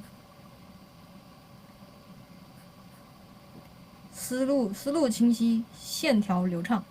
好，那么你的这一根头发画的没问题，对不对？但是我们记得我们一开始的思路，它是一开始我们同学在这个设定的在这个编排的时候是把它放在最后一层最后一个地方，对不对？不要忘记了。首先我们把最后一层这个搞好，然后倒数第二层是哪根头发？倒数第二层好像这两根都可以，那我们先这一块吧，这一块大的。好，那么它在上面。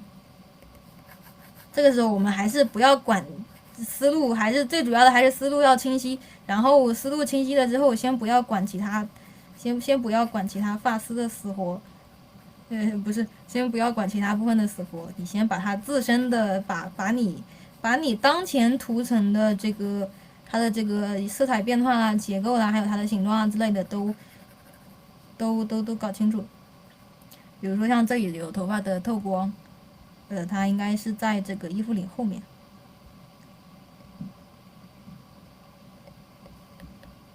刚才发生了什么？没什么。有什么？还不能调到前面。之前有这个变动，那就直接这样吧。你先不要管其他的这个死活，像前面这种很僵硬的发丝，你都可以先不要管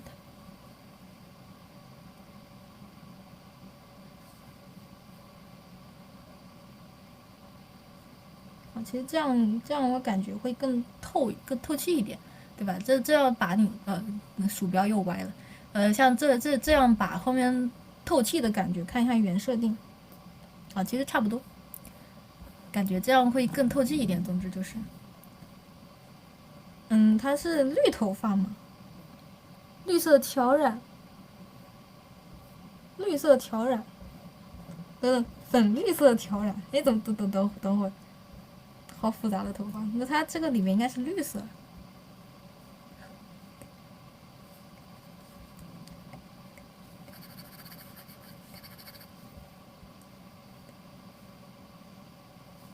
在这个环境里面，这个绿色可能会偏蓝一点。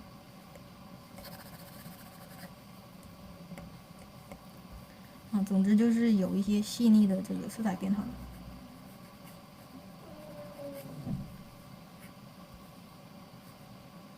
首先就是尊重一下原设定，虽然粉色我感觉刚才的粉色更好看一点，但是尊重一下原设定，我们还是忍痛割爱把它改成绿色吧。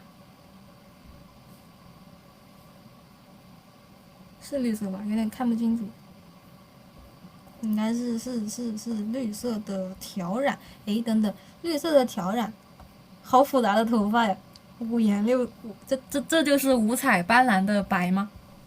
鬓角是绿蓝，长发的尾巴是发尾是粉色。那这个地方是绿色吗？这个地方应该我看这个图，这个里面应该也是绿色吧？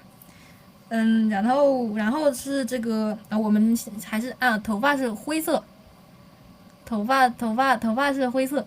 这个地方就是我想问这个地方就是里面这个地方就是这里它是灰色还是绿色？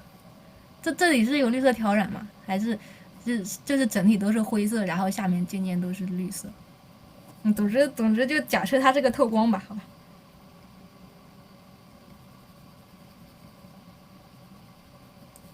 好，就是假设它这里有一个透光吧。透光的话，其实什么颜色都可以了，主要是看你环境的这个颜色。然后，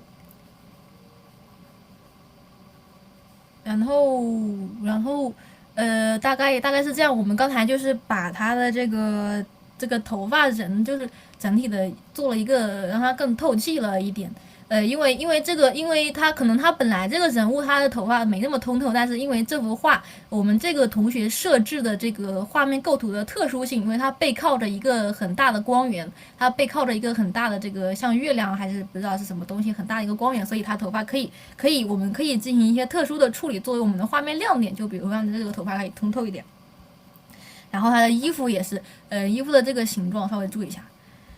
然后我们刚才改到哪里？刚才好，记得我们刚才的思路吗？刚才是先这里的头发，先是这一根头发，最后面这根头发，对吧？我们细化好了，是这样。然后这一根头发上面呢是这一块头发，我们也细化好了，是这样。那么最后一块就是这一根头发，那么我们再来加这一根头发。好，我快忘了，大概是，应该是这样。没灯了，是这里有一根连过来的。好，那我们记住啊，可以把它弄到前面来，都可以，反正看怎么样，这个顺手怎么样来。还是首先思路清晰一点，然后具体的色彩变化先不管，先把它的形状，先把它的飘逸的形状先确定一下，然后线条流畅。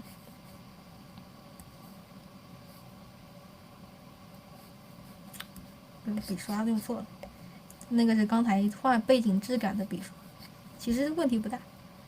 好，然后这个发梢稍微有一个，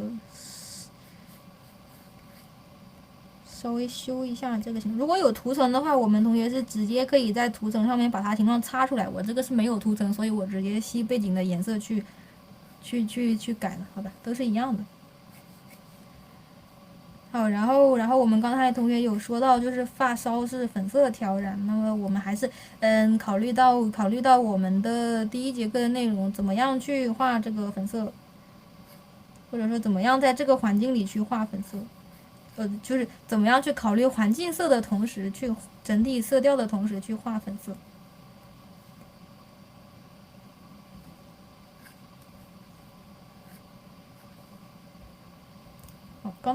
刚才这个发梢也是有一点粉色，正巧这个头发就是在背景里面相互融入。这个时候你画粉色可以大胆一点。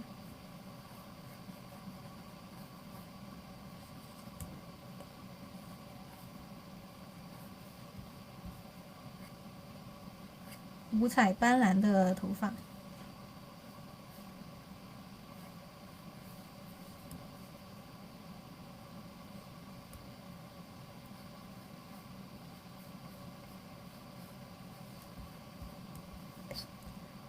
这样看不太清楚，因为它背景就是粉色。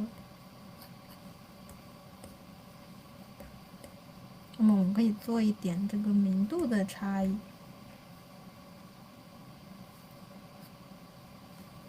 或者这个时候你可以稍微把边缘强调一下，就是我们画半透图，它是选择性的去勾线，它不是整体全都去勾线。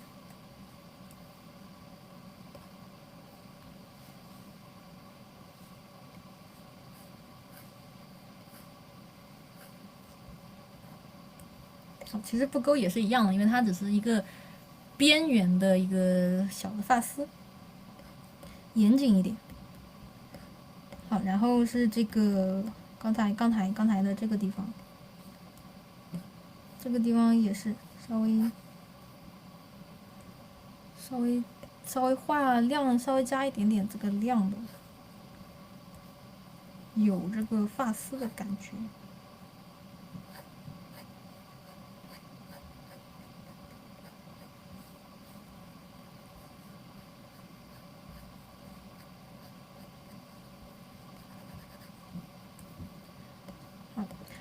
然后这个是我们这个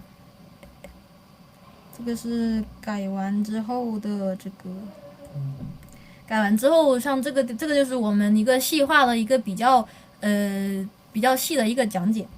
然后刚才这个地方有被挡住的，因为图层关系，所以没法把它提出来。那么我们这个地方也是可以稍微修一下。总之就是思路不要画乱了，就是思路要清晰。然后重点的地方的边缘要多注意一下，可以稍微的去强调一下，然后看一下它的设定。然后中间好像还有条纹是吧？虽然说这个地方没有细化，但是没关系，但我们视觉中心可以稍微多细化一下。就是好像大概应该是这样有一些这个条纹，稍微我先随意一点了，为了找一下这个效果，为了提前看一下效果，我们可以先我先大概先画一下，大概是这个样子。这个地方有切开的地方，那它这个到底是什么？好像是这样，这里好像是断开的，好复杂呀。大概就这样吧，组织大概就是这个样子。然后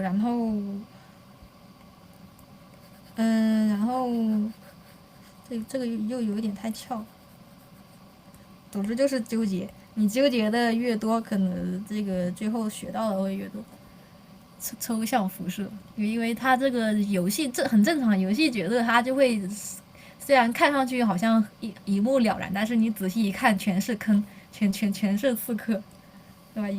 游戏角色最容易出现辐射刺客，看上去很简单很清晰的辐射，你仔细一画，结果发现太难画了。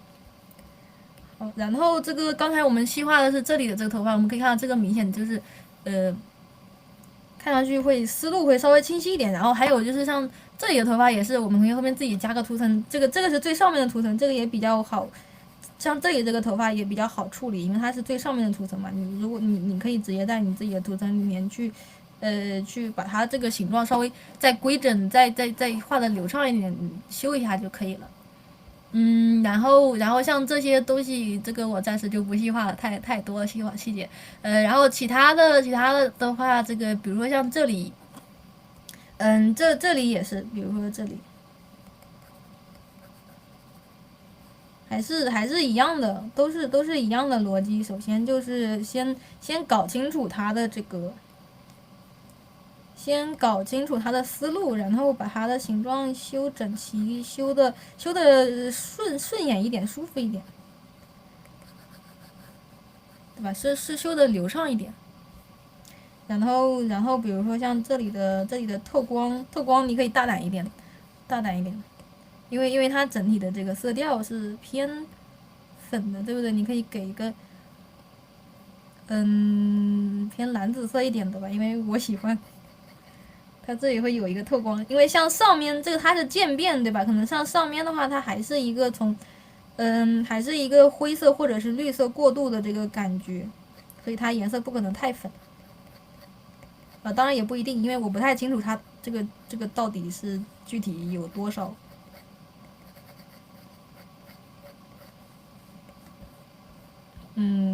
会不会有点太紫？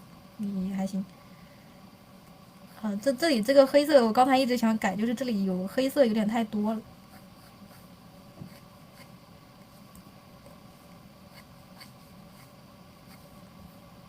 好，这样会稍微可能看起来会更舒服一点。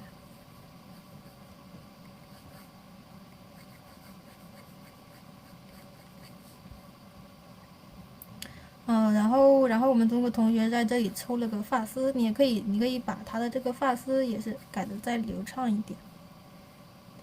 稍微抽几根发丝，其实很多时候你抽发丝你不需要抽的太复杂太多，有时候你其实像这种你只要把它大形状你确定好之后，稍微抽那么1-2根就已经很有效果了，就不用太过于纠结说老师我不会画头发，不会画发丝，发丝到底是怎么穿插的，那么其实就是不要把它想的太复杂。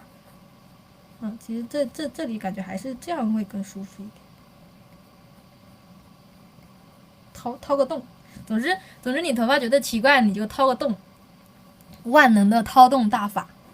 这一大片很奇怪，因为你刚才这里的黑色有点太突兀了，它的整体是在后面，对吧？然后还有像这里的这个线条也是，你可以再流畅一点。那么我直接页一下吧，看一下。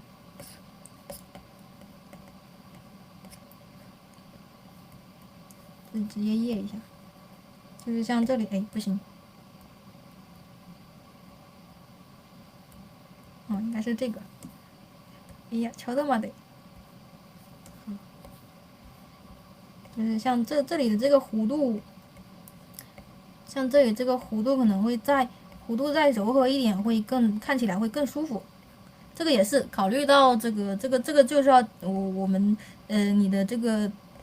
你的构成学的越好，那么你的这个形状会可能就会安排的会更舒服一点。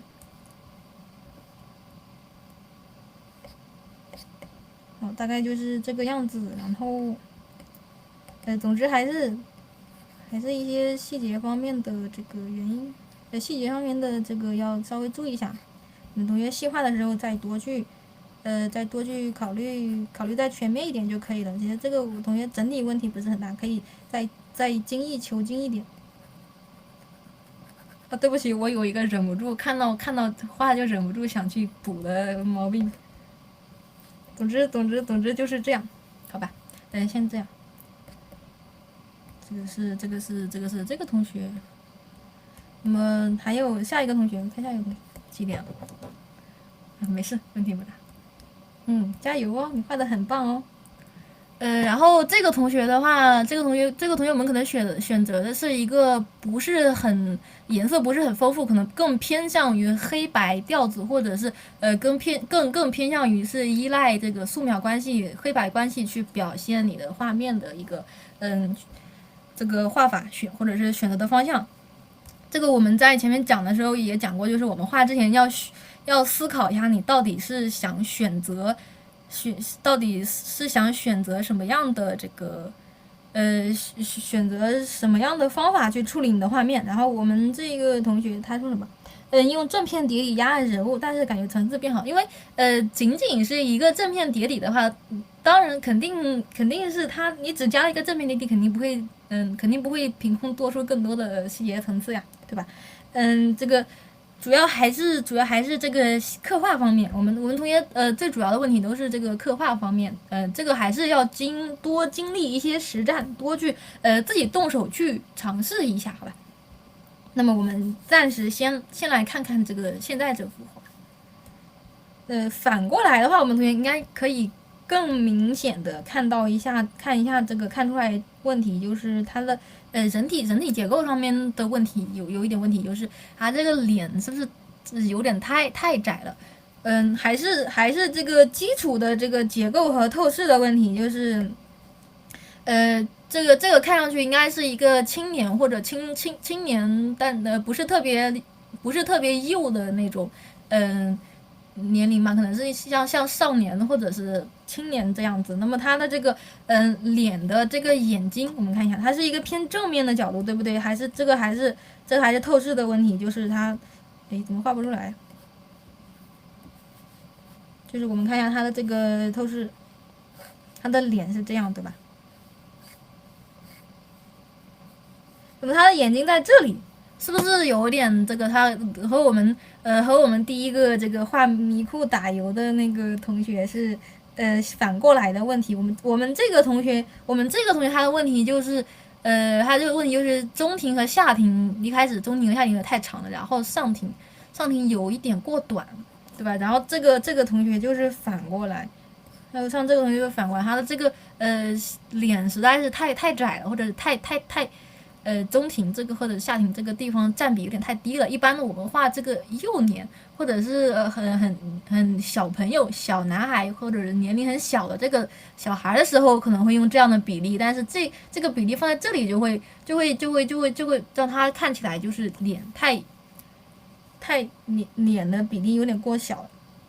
那么我们还是先把它的这个比例先这个修改一下。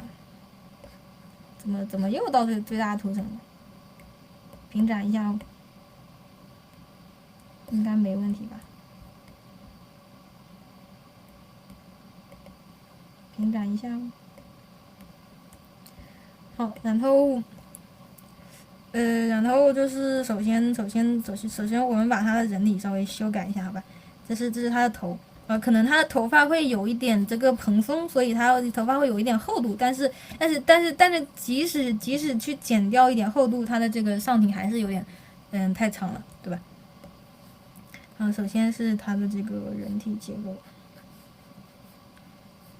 大概我们把它这个头发就是当做很厚的一个头发去画的话。那么他的脸是不是即使说这个青年的这个或者是青少年的他的脸会稍微窄一点，但是我们也不要太窄，对吧？因为其实这样就已经很窄了。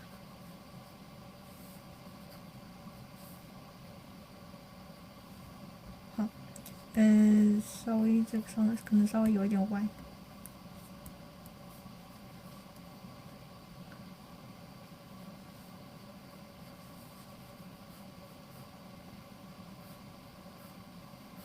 我们画正脸的话可能会有点僵硬，我们可以就是还是不要把它画成完全的正脸，可以稍微侧一点。我们这个人物本身它也是有一点这个，本身也是有一点歪头，的这个动作。我们可以反过来检查一下，好吧？大概这个样子。然后脖子，注意脖子的线条，它不是这样，它可以这样，可以就是不要是这样画，好吧？这也是一些小细节方面，这是人体方面的一些小的细节。因为它这里会有一个锁骨嘛。那么人物的话，你这种平行的站可能会有一点，看一下你的人物参考。人物参考的话是没有找动作参考，建议我们同学可以找一下动作参考。就是比如说这种一般这种站桩的话，不要像站桩一样。还有就是他的手臂是有透视的。我们的这个手从侧面看，对吧？你这个人物不对，应该是这个侧面。从侧面看的话，我们这个人物手抬起来，它不是这样抬起来的，对吧？这样他的手臂就没有厚度了。我们这个同学，这样画的话，就是感觉他的手臂是这样没有厚度，像两片纸片直接叠起来的感觉。但是他的手臂其实是有一个有一个厚度，它可能是这样的，对吧？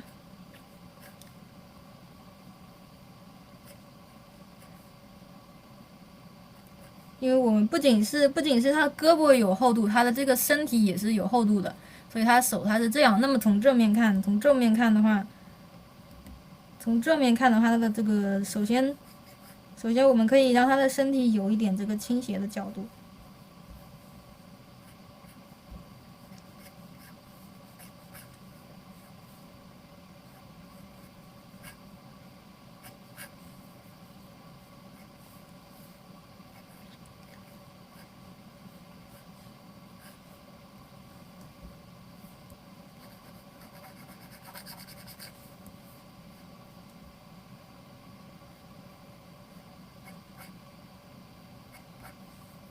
这个长度要首先长度不要和这个一样长，你要比它稍微短那么一点点，再然后你可以稍微有一点这个倾斜角度。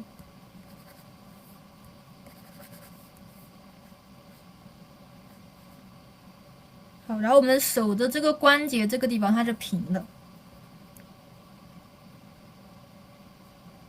这个地方是平的。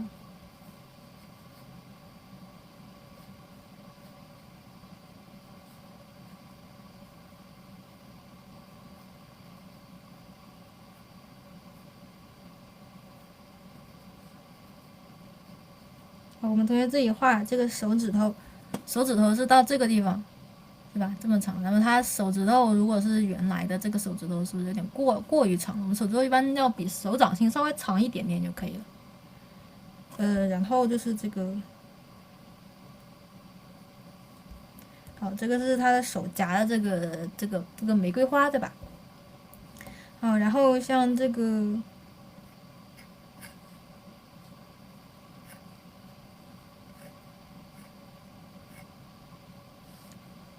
好，这个是他的人体的这个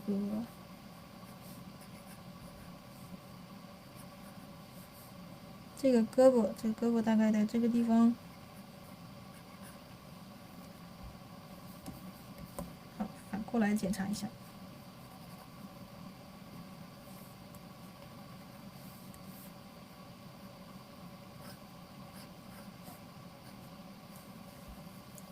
好，这个是我们的人体结构。那么在这个人体这个胳膊有点太宽，在这个人体结构的基础上，我们再去这里的肌肉会有一点挤压。那么在这个人体结构的基础上，我们再去把他的衣服加上。那么他的衣服应该是什么样子的？啊，首先还是按照衣服按照他这个大概的这个人体的形状去挂在他的身上。那么还是衣服要考虑一下他的衣服的这个稍微可以拉开一点距离。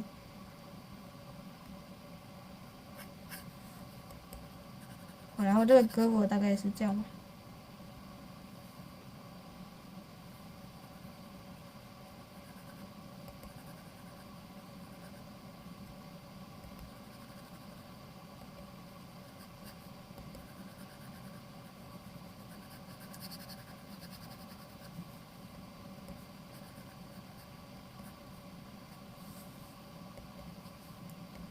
好，因为这个衣服的拉扯，所以它会有这个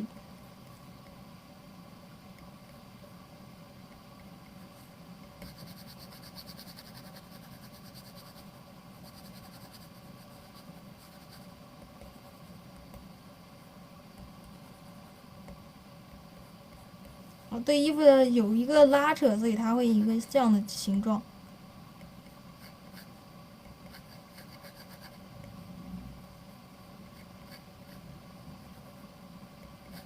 那么我们衣服怎么增加层次感？就是增加它的这个黑白格子。那么像这里透光很明显，它会更亮一点。但是注意我们这个课程是色彩课，对吧？我们同学最好还是选择一些有色彩的这个，稍微有一点不能说就是一定要画的五彩斑斓，但是至少稍微色彩可以稍微丰富一点的那个画面，对吧？因为我们这个是色彩课呀，学习重点是色彩。不过这样其实也可以。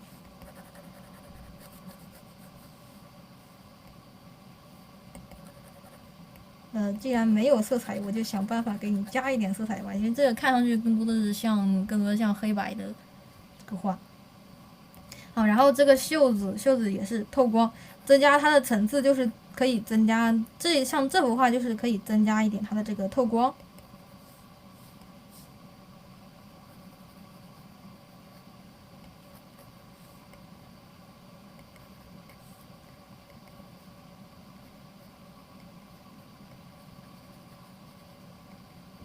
好，这个是这个衣服的这个褶皱，对吧？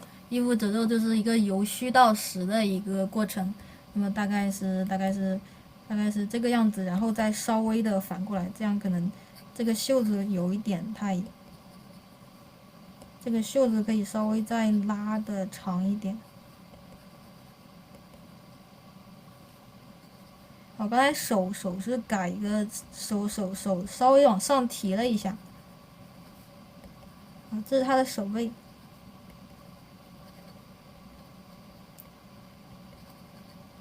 这个是我们同学画的，这个是血液吗？其实如果说这个整体画面都表现的非常灰的话，你可以选择一个特定的东西去特殊的表现它的这个色彩，比如说像这个雪，你就可以稍微把它画的稍微再鲜艳一点，去达到一个比较强调的或者是一个比较特殊的这个表达效果，对吧？可以就是不用画的这么保守，可以稍微再大胆一点。哦天哪，画错位置了，画错图层了，可恶！画错图层了，画师至暗时刻。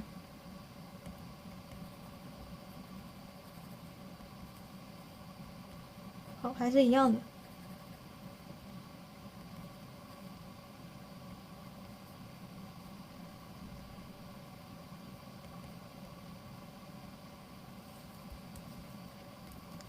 大概这个手是这个样子的。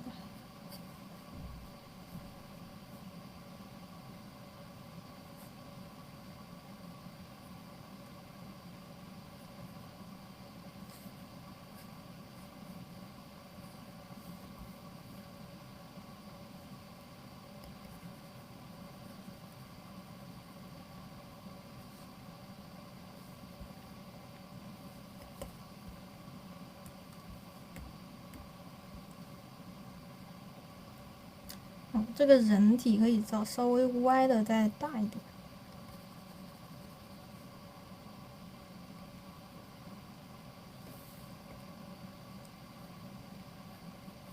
注意这个人体结构的这个线条。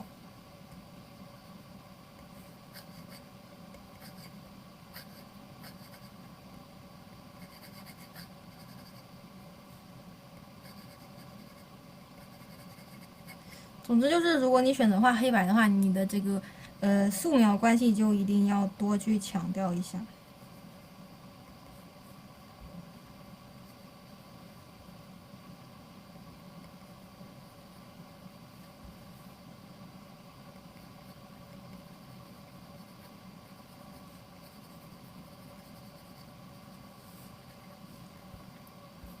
然后像这个地方。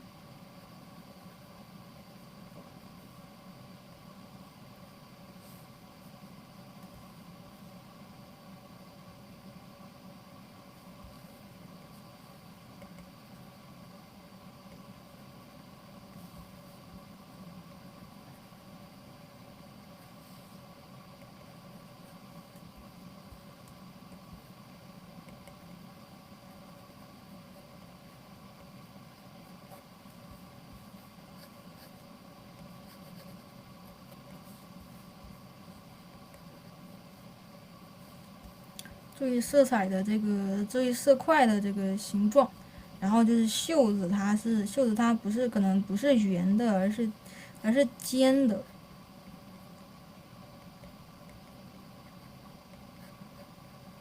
主要是因为一个裁剪的这个关系。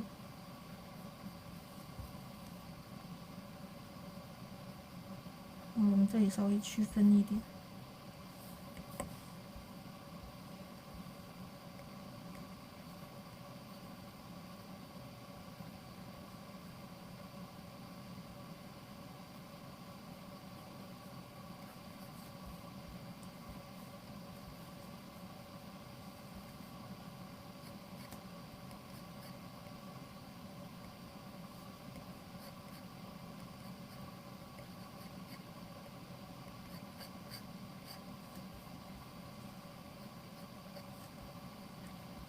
好，然后是这个脸，我们再重点来看一下这个脸。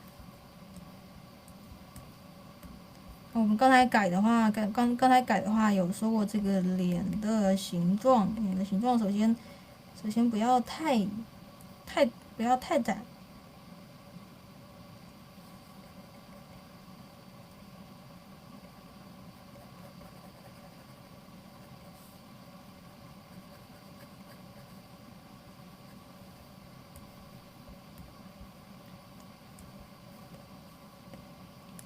这样看起来会稍微更舒服一点。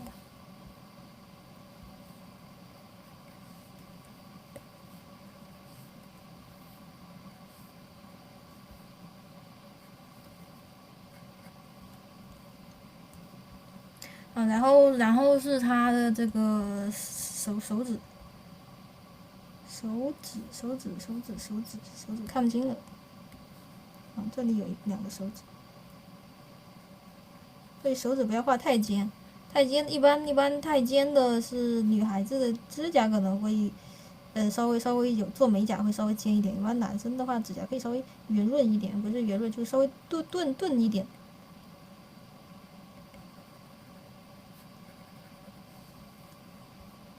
这个是这是他的手，其他的手指头。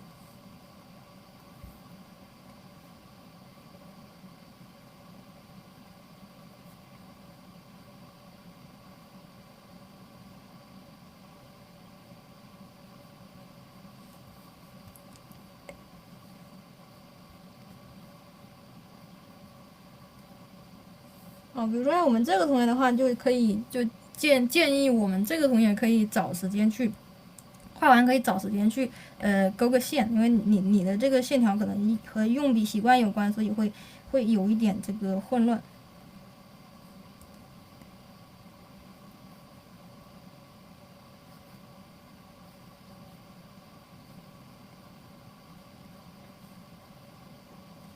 就是你可以在这个重要的地方，我们这个同学线条很潦草，可以在这个重要的地方去加一点这个，去强调一下，对吧？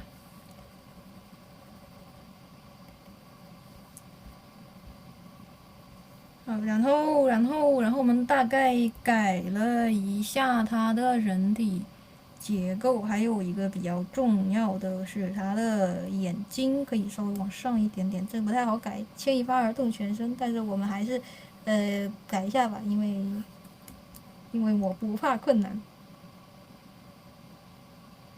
稍微往上一点，为了更契合我们的整体的这个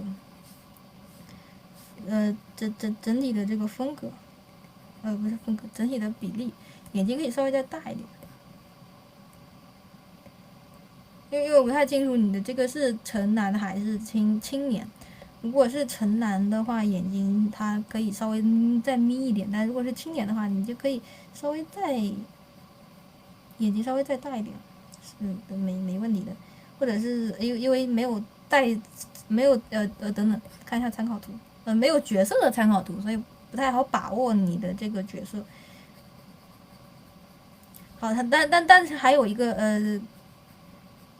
看一下左右，还有一个和前面同学出现的这个相同的问题，就是眼睛有一点不聚焦。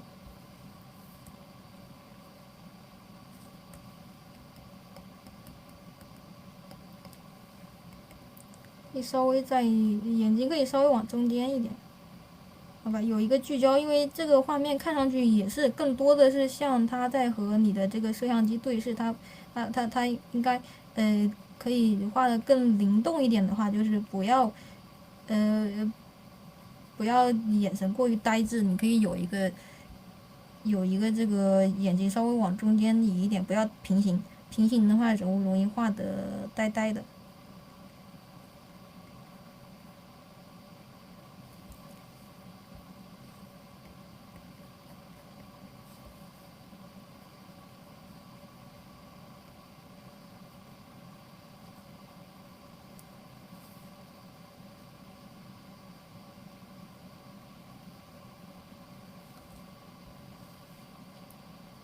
这样和我们的这个画面会有一个互动感，对吧？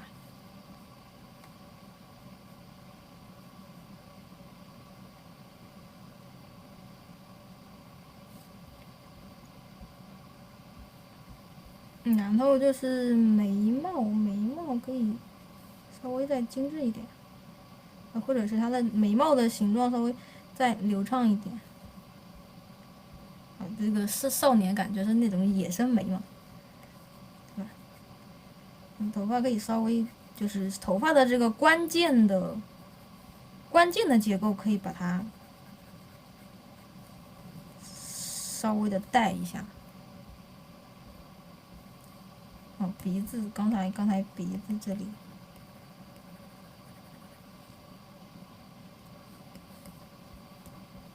啊，因为你这个是背光，所以我们的这个因为是背光，所以我们脸部的话，它不会有太多的这个光影的，脸部不会有太多的这个光影变化。这鼻子可以稍微带一下。然后其实还是这个我们色彩之外的一些知识点，就是这个人物的这个五官或者是人体之类的这些知识点，我们同学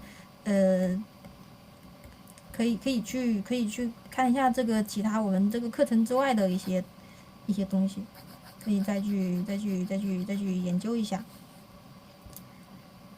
然后眼睛的话，其实还是可以稍微来一点色彩的，不要虽然说这个人物可能是他是个白发或者是一个比较皮肤比较白的人物，但是但是他是人，所以这个角色应该是人类吧，他还是会有一些这个皮肤还是会有一些这个颜色的变化的，比如说他的这个眼睛周围可以阴影部分可以带一点红色呀。即使是黑眼圈，它也可以，即使是黑眼圈也是可以用一些比较暗的这个红色，比较灰的这个红色，不要真的完全就是用红色去画，完全就是用黑白灰去画，好吧？好，然后就是像比如说嘴唇的话，像男性嘴唇可以用一些偏黄的这个暗部，偏黄的这个阴影去画。包括这个鼻子这里，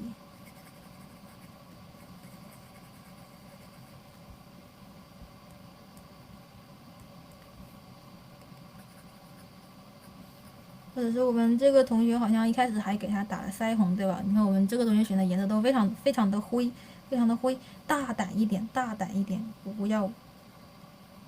如果是男性的话，你不用选太艳的颜色，你就可以稍微选一点偏黄的这个灰色就行了。但是千万不要用黑白色去画，黑白色去画的话，就是几乎都是黑白色，不要几乎都是用黑白色去画，因为大胆一点，突破一下自己，好吧？然后刚才这个抠图的话，这里这个头发丝也是稍微补一下。白色其实白色我们上课的时候也有讲过白色是怎么画。把它重点还是我们同学的这个细化细节方面的一些问题，比如说像头发丝。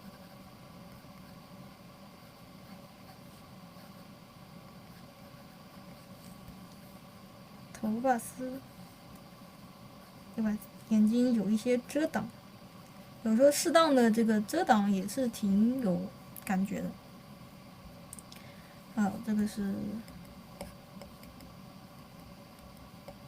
在这儿，这个颜色可以稍微浅一点。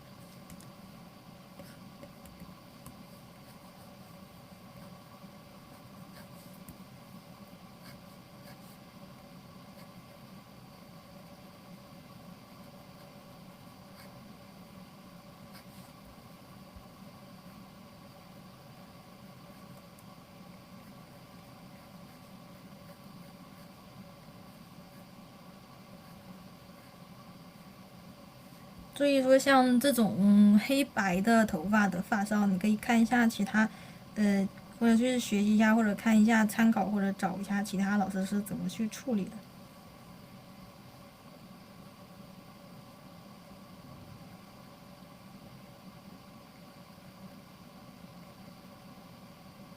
阴天的话，它只是说，我同学好像是画阴天的感觉，对吧？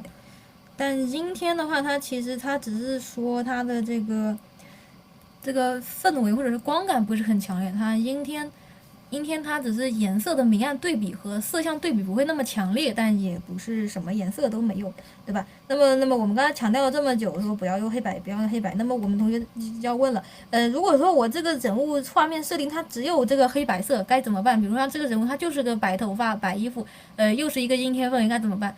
就是那你的答案已经在你的画面中了呀，就是你的这个亮点，对吧？这个玫瑰花它是有颜色的，你可以加一些点缀的物品，它就是完全可以去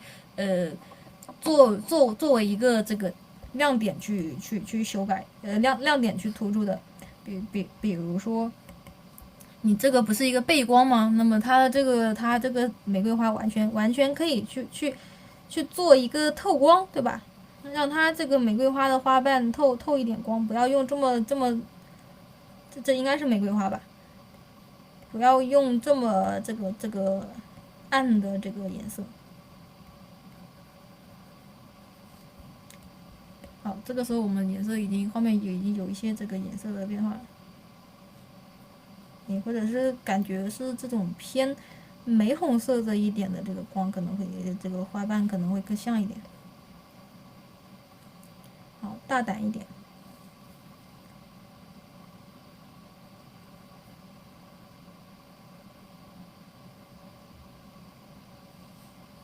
做出一个透光的效果。你完全，如果你就是想画一个苍白的少年，那么你完全可以用这个鲜红的颜色去衬托它的它的颜色。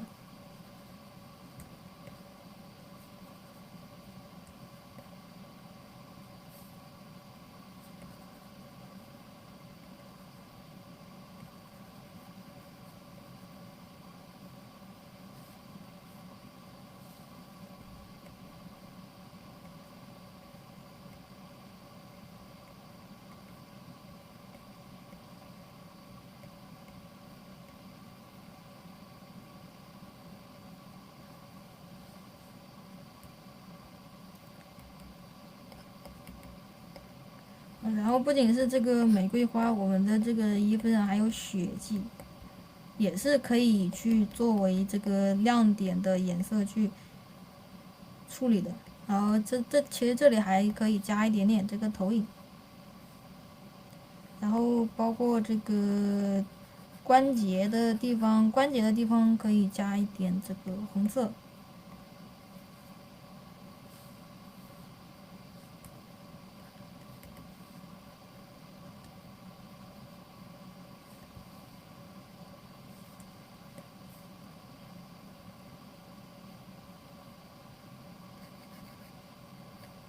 手部的这个结构。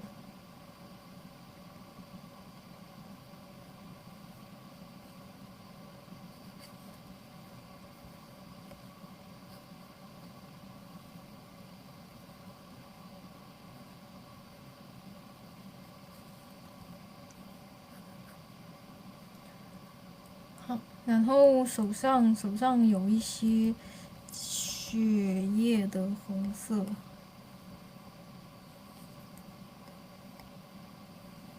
当然，我们还是保守一点，因为示范的话就不画这么血腥了，要不然会有一点血腥哦。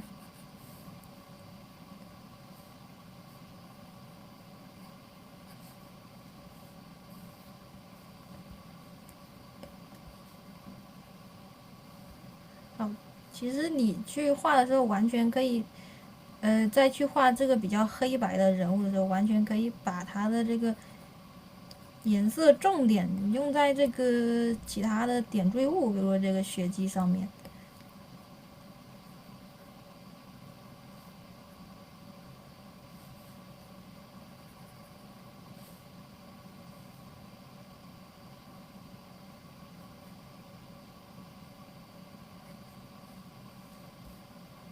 好，这个血顺着这个胳膊的结构去流，好像最近看到一个这个梗，就是不要哭，同学，眼泪要顺着结构流，对吧？我的血迹也要顺着结构流。比如说，一般来说，我的血如果手上有这个液体的话，是会顺着我们的胳膊，然后汇聚到这个胳膊肘这里，然后从这里滴下来，就是眼泪顺着结构流，传说中的顺着结构流。然后胳膊肘其实也是可以加一点颜色的，它也不是完全黑白色。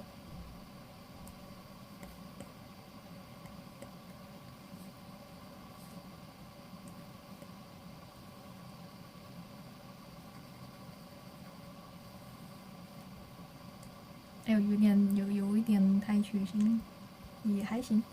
好，然后是这个，这个刚才说到这个点缀色，哇，我感觉这里画的有点太红了，大家你看，因为总是会有同学是喜欢画那种雪图，对吧？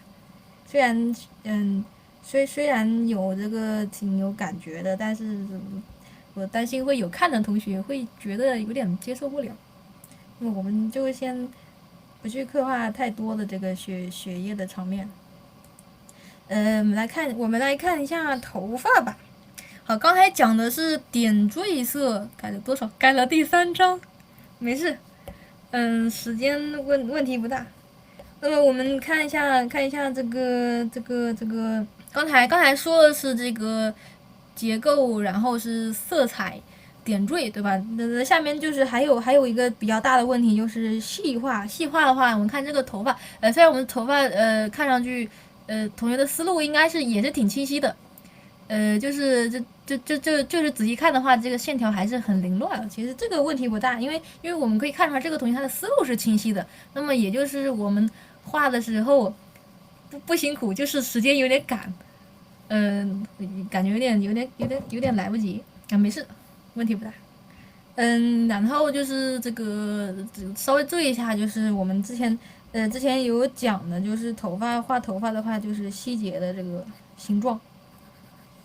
形状上面可以稍微的再去优化一下，对吧？比如说像这里这些这个线条，我们细化的时候去干什么东西？就是让你的这个色块更清晰，让你的色块更清晰、更主次、更整洁，主次更分明一点。比如说这里头发的这个穿插，虽然你知道这里是穿插，但是如果你的线条很混乱的话，你让读者看不出来它是在怎么穿插，所以你要让读者也要让读者明白你这个地方到底这个线条到底是在表现什么，再去做什么。然后像这个头发，因为你的这个黑白放在头发这个黑白放在这里是很合适这样的氛围，但是一般情况下我们还是不建议同学直接用灰色去画阴影，除非你像这个同学一样去画一些偏黑白氛围的这个的这个画面效果，对吧？我画不出来。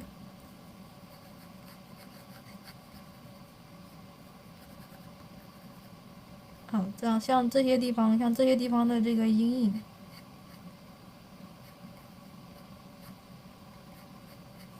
我们刚才是改了这个大的这个形状，对吧？那么我们现在这个地方细化的时候，就可以把这些，像这些我们在确定好的这个大形状的这个基础上，再去抽一些小发丝出来。注意，其实你抽一般来说，你抽1个2个就1根2根就可以了，不要使劲去抽，不要抽太细，这样容易没有重点。抽那么一两个就抽那么1、2根发丝就可以了。然后如果说像这个同学一样，就是他整体的发丝很复杂的话，你可以细化的时候捡重点细化，比如说结构的重点，前后发的衔接的这个地方，前发和后发衔接的这些地方，或者是表现它的这个头发的这个面、头发的这个形状的这些地方，比如像我现在画的这些地方，像这些地方可以稍微的去强调一下，对吧？让它的主次稍微的这个一下子，让它主次更明确一点。其实像你这里这些很乱的这些颜色完全没有必要的，完全没有必要画太多像这些线条，对吧？那么我们就把这些多余的这些线条，可以在细化的时候去把它这个清理掉，把它淘汰掉。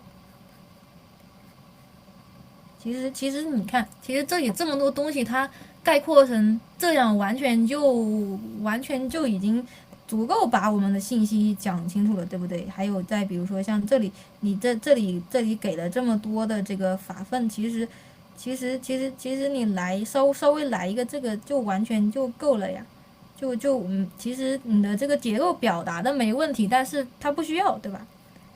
这样会让我们的画面让我们画起来很累。因为会做很多的无用功，比如说像这里的头发，虽然说它这里有一些很复杂的结构，但是它完全不需要你去画这么多。对吧？充其量你就是稍微加一点点细节，让你的画面看起来完成度会高一点，但是其实像画成这样完全就可以了。然后再比如说像这个前发你可以在这个前后发交接的地方来一点这个阴影，或者卡一些结构的形状，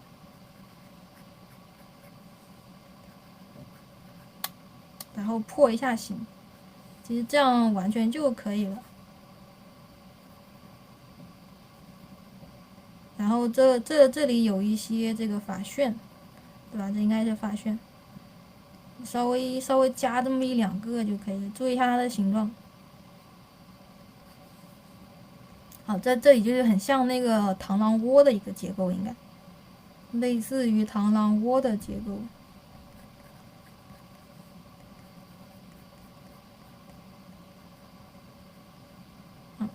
刚才这么多，刚才画了这么多的这个，我看一下，很多同学之前画了这么多这个像小草一样，很整齐，像梳子一样很整齐的这个结构，对不对？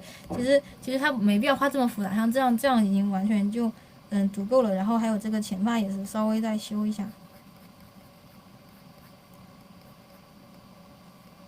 像很多结构，结构你放在这里没问题，但是它不需要全都把它加上去，因为我们遇到一个问题，你画头发，你想把每一根头发都画上去，是非常困难的，对不对？而且也是很不实际的。那我们刚才同学之前的这个思路就是会忍不住把它每一根头发都想去画一下，那么这个时候我们就是要精简概括结构。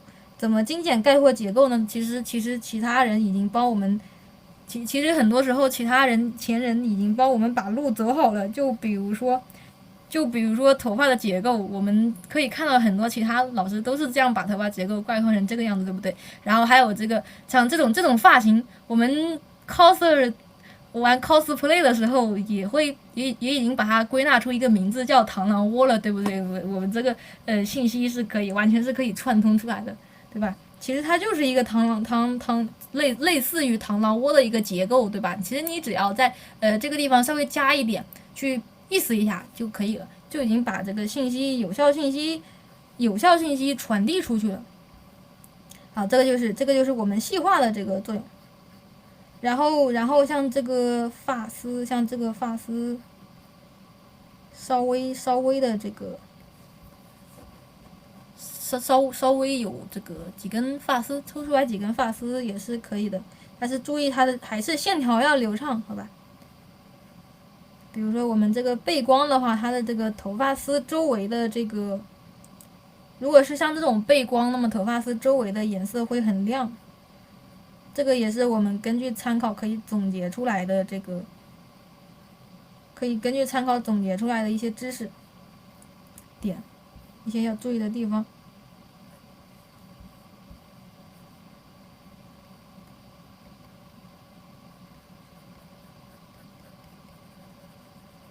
好，比如说像这里这些很复杂的这个发尾，其实它并不需要画的这么复杂，并不需要把每一根发尾都画出来，对吧？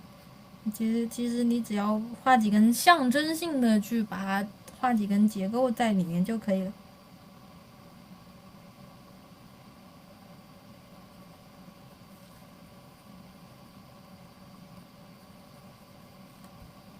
好，然后增加一些其他的颜色，不要让你的这个画面只有黑白。好像有一句歌词怎么说来着？别让什么什么只剩下黑白。对，我们同学这个自己找了这个颜色自己找了一个这个颜色也还可以，就是注意我们找对了颜色也要用对。对吧？因为我们同学找到参考的话，它是一个就是白云开拨云见月的感觉。注意我们上课的时候怎么去过渡的这个颜色，不要让你的这个过渡看起来非常的粗糙。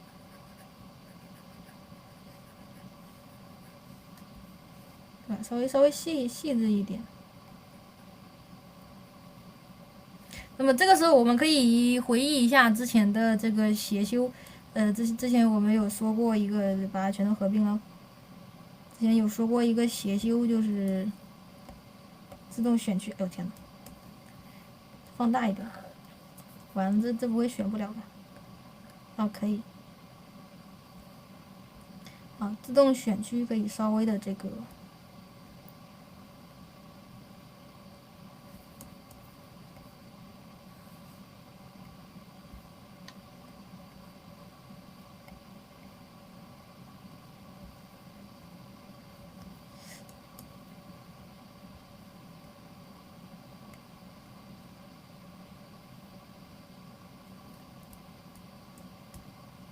稍微的做一下质感，轻轻的刷一下。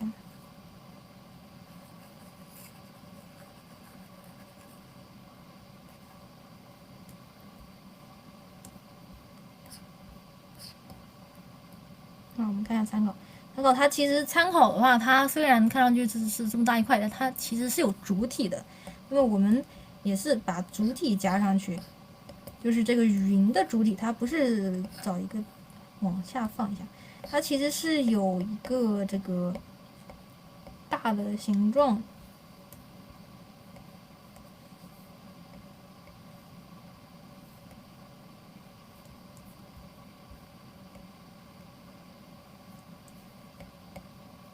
抠不下来。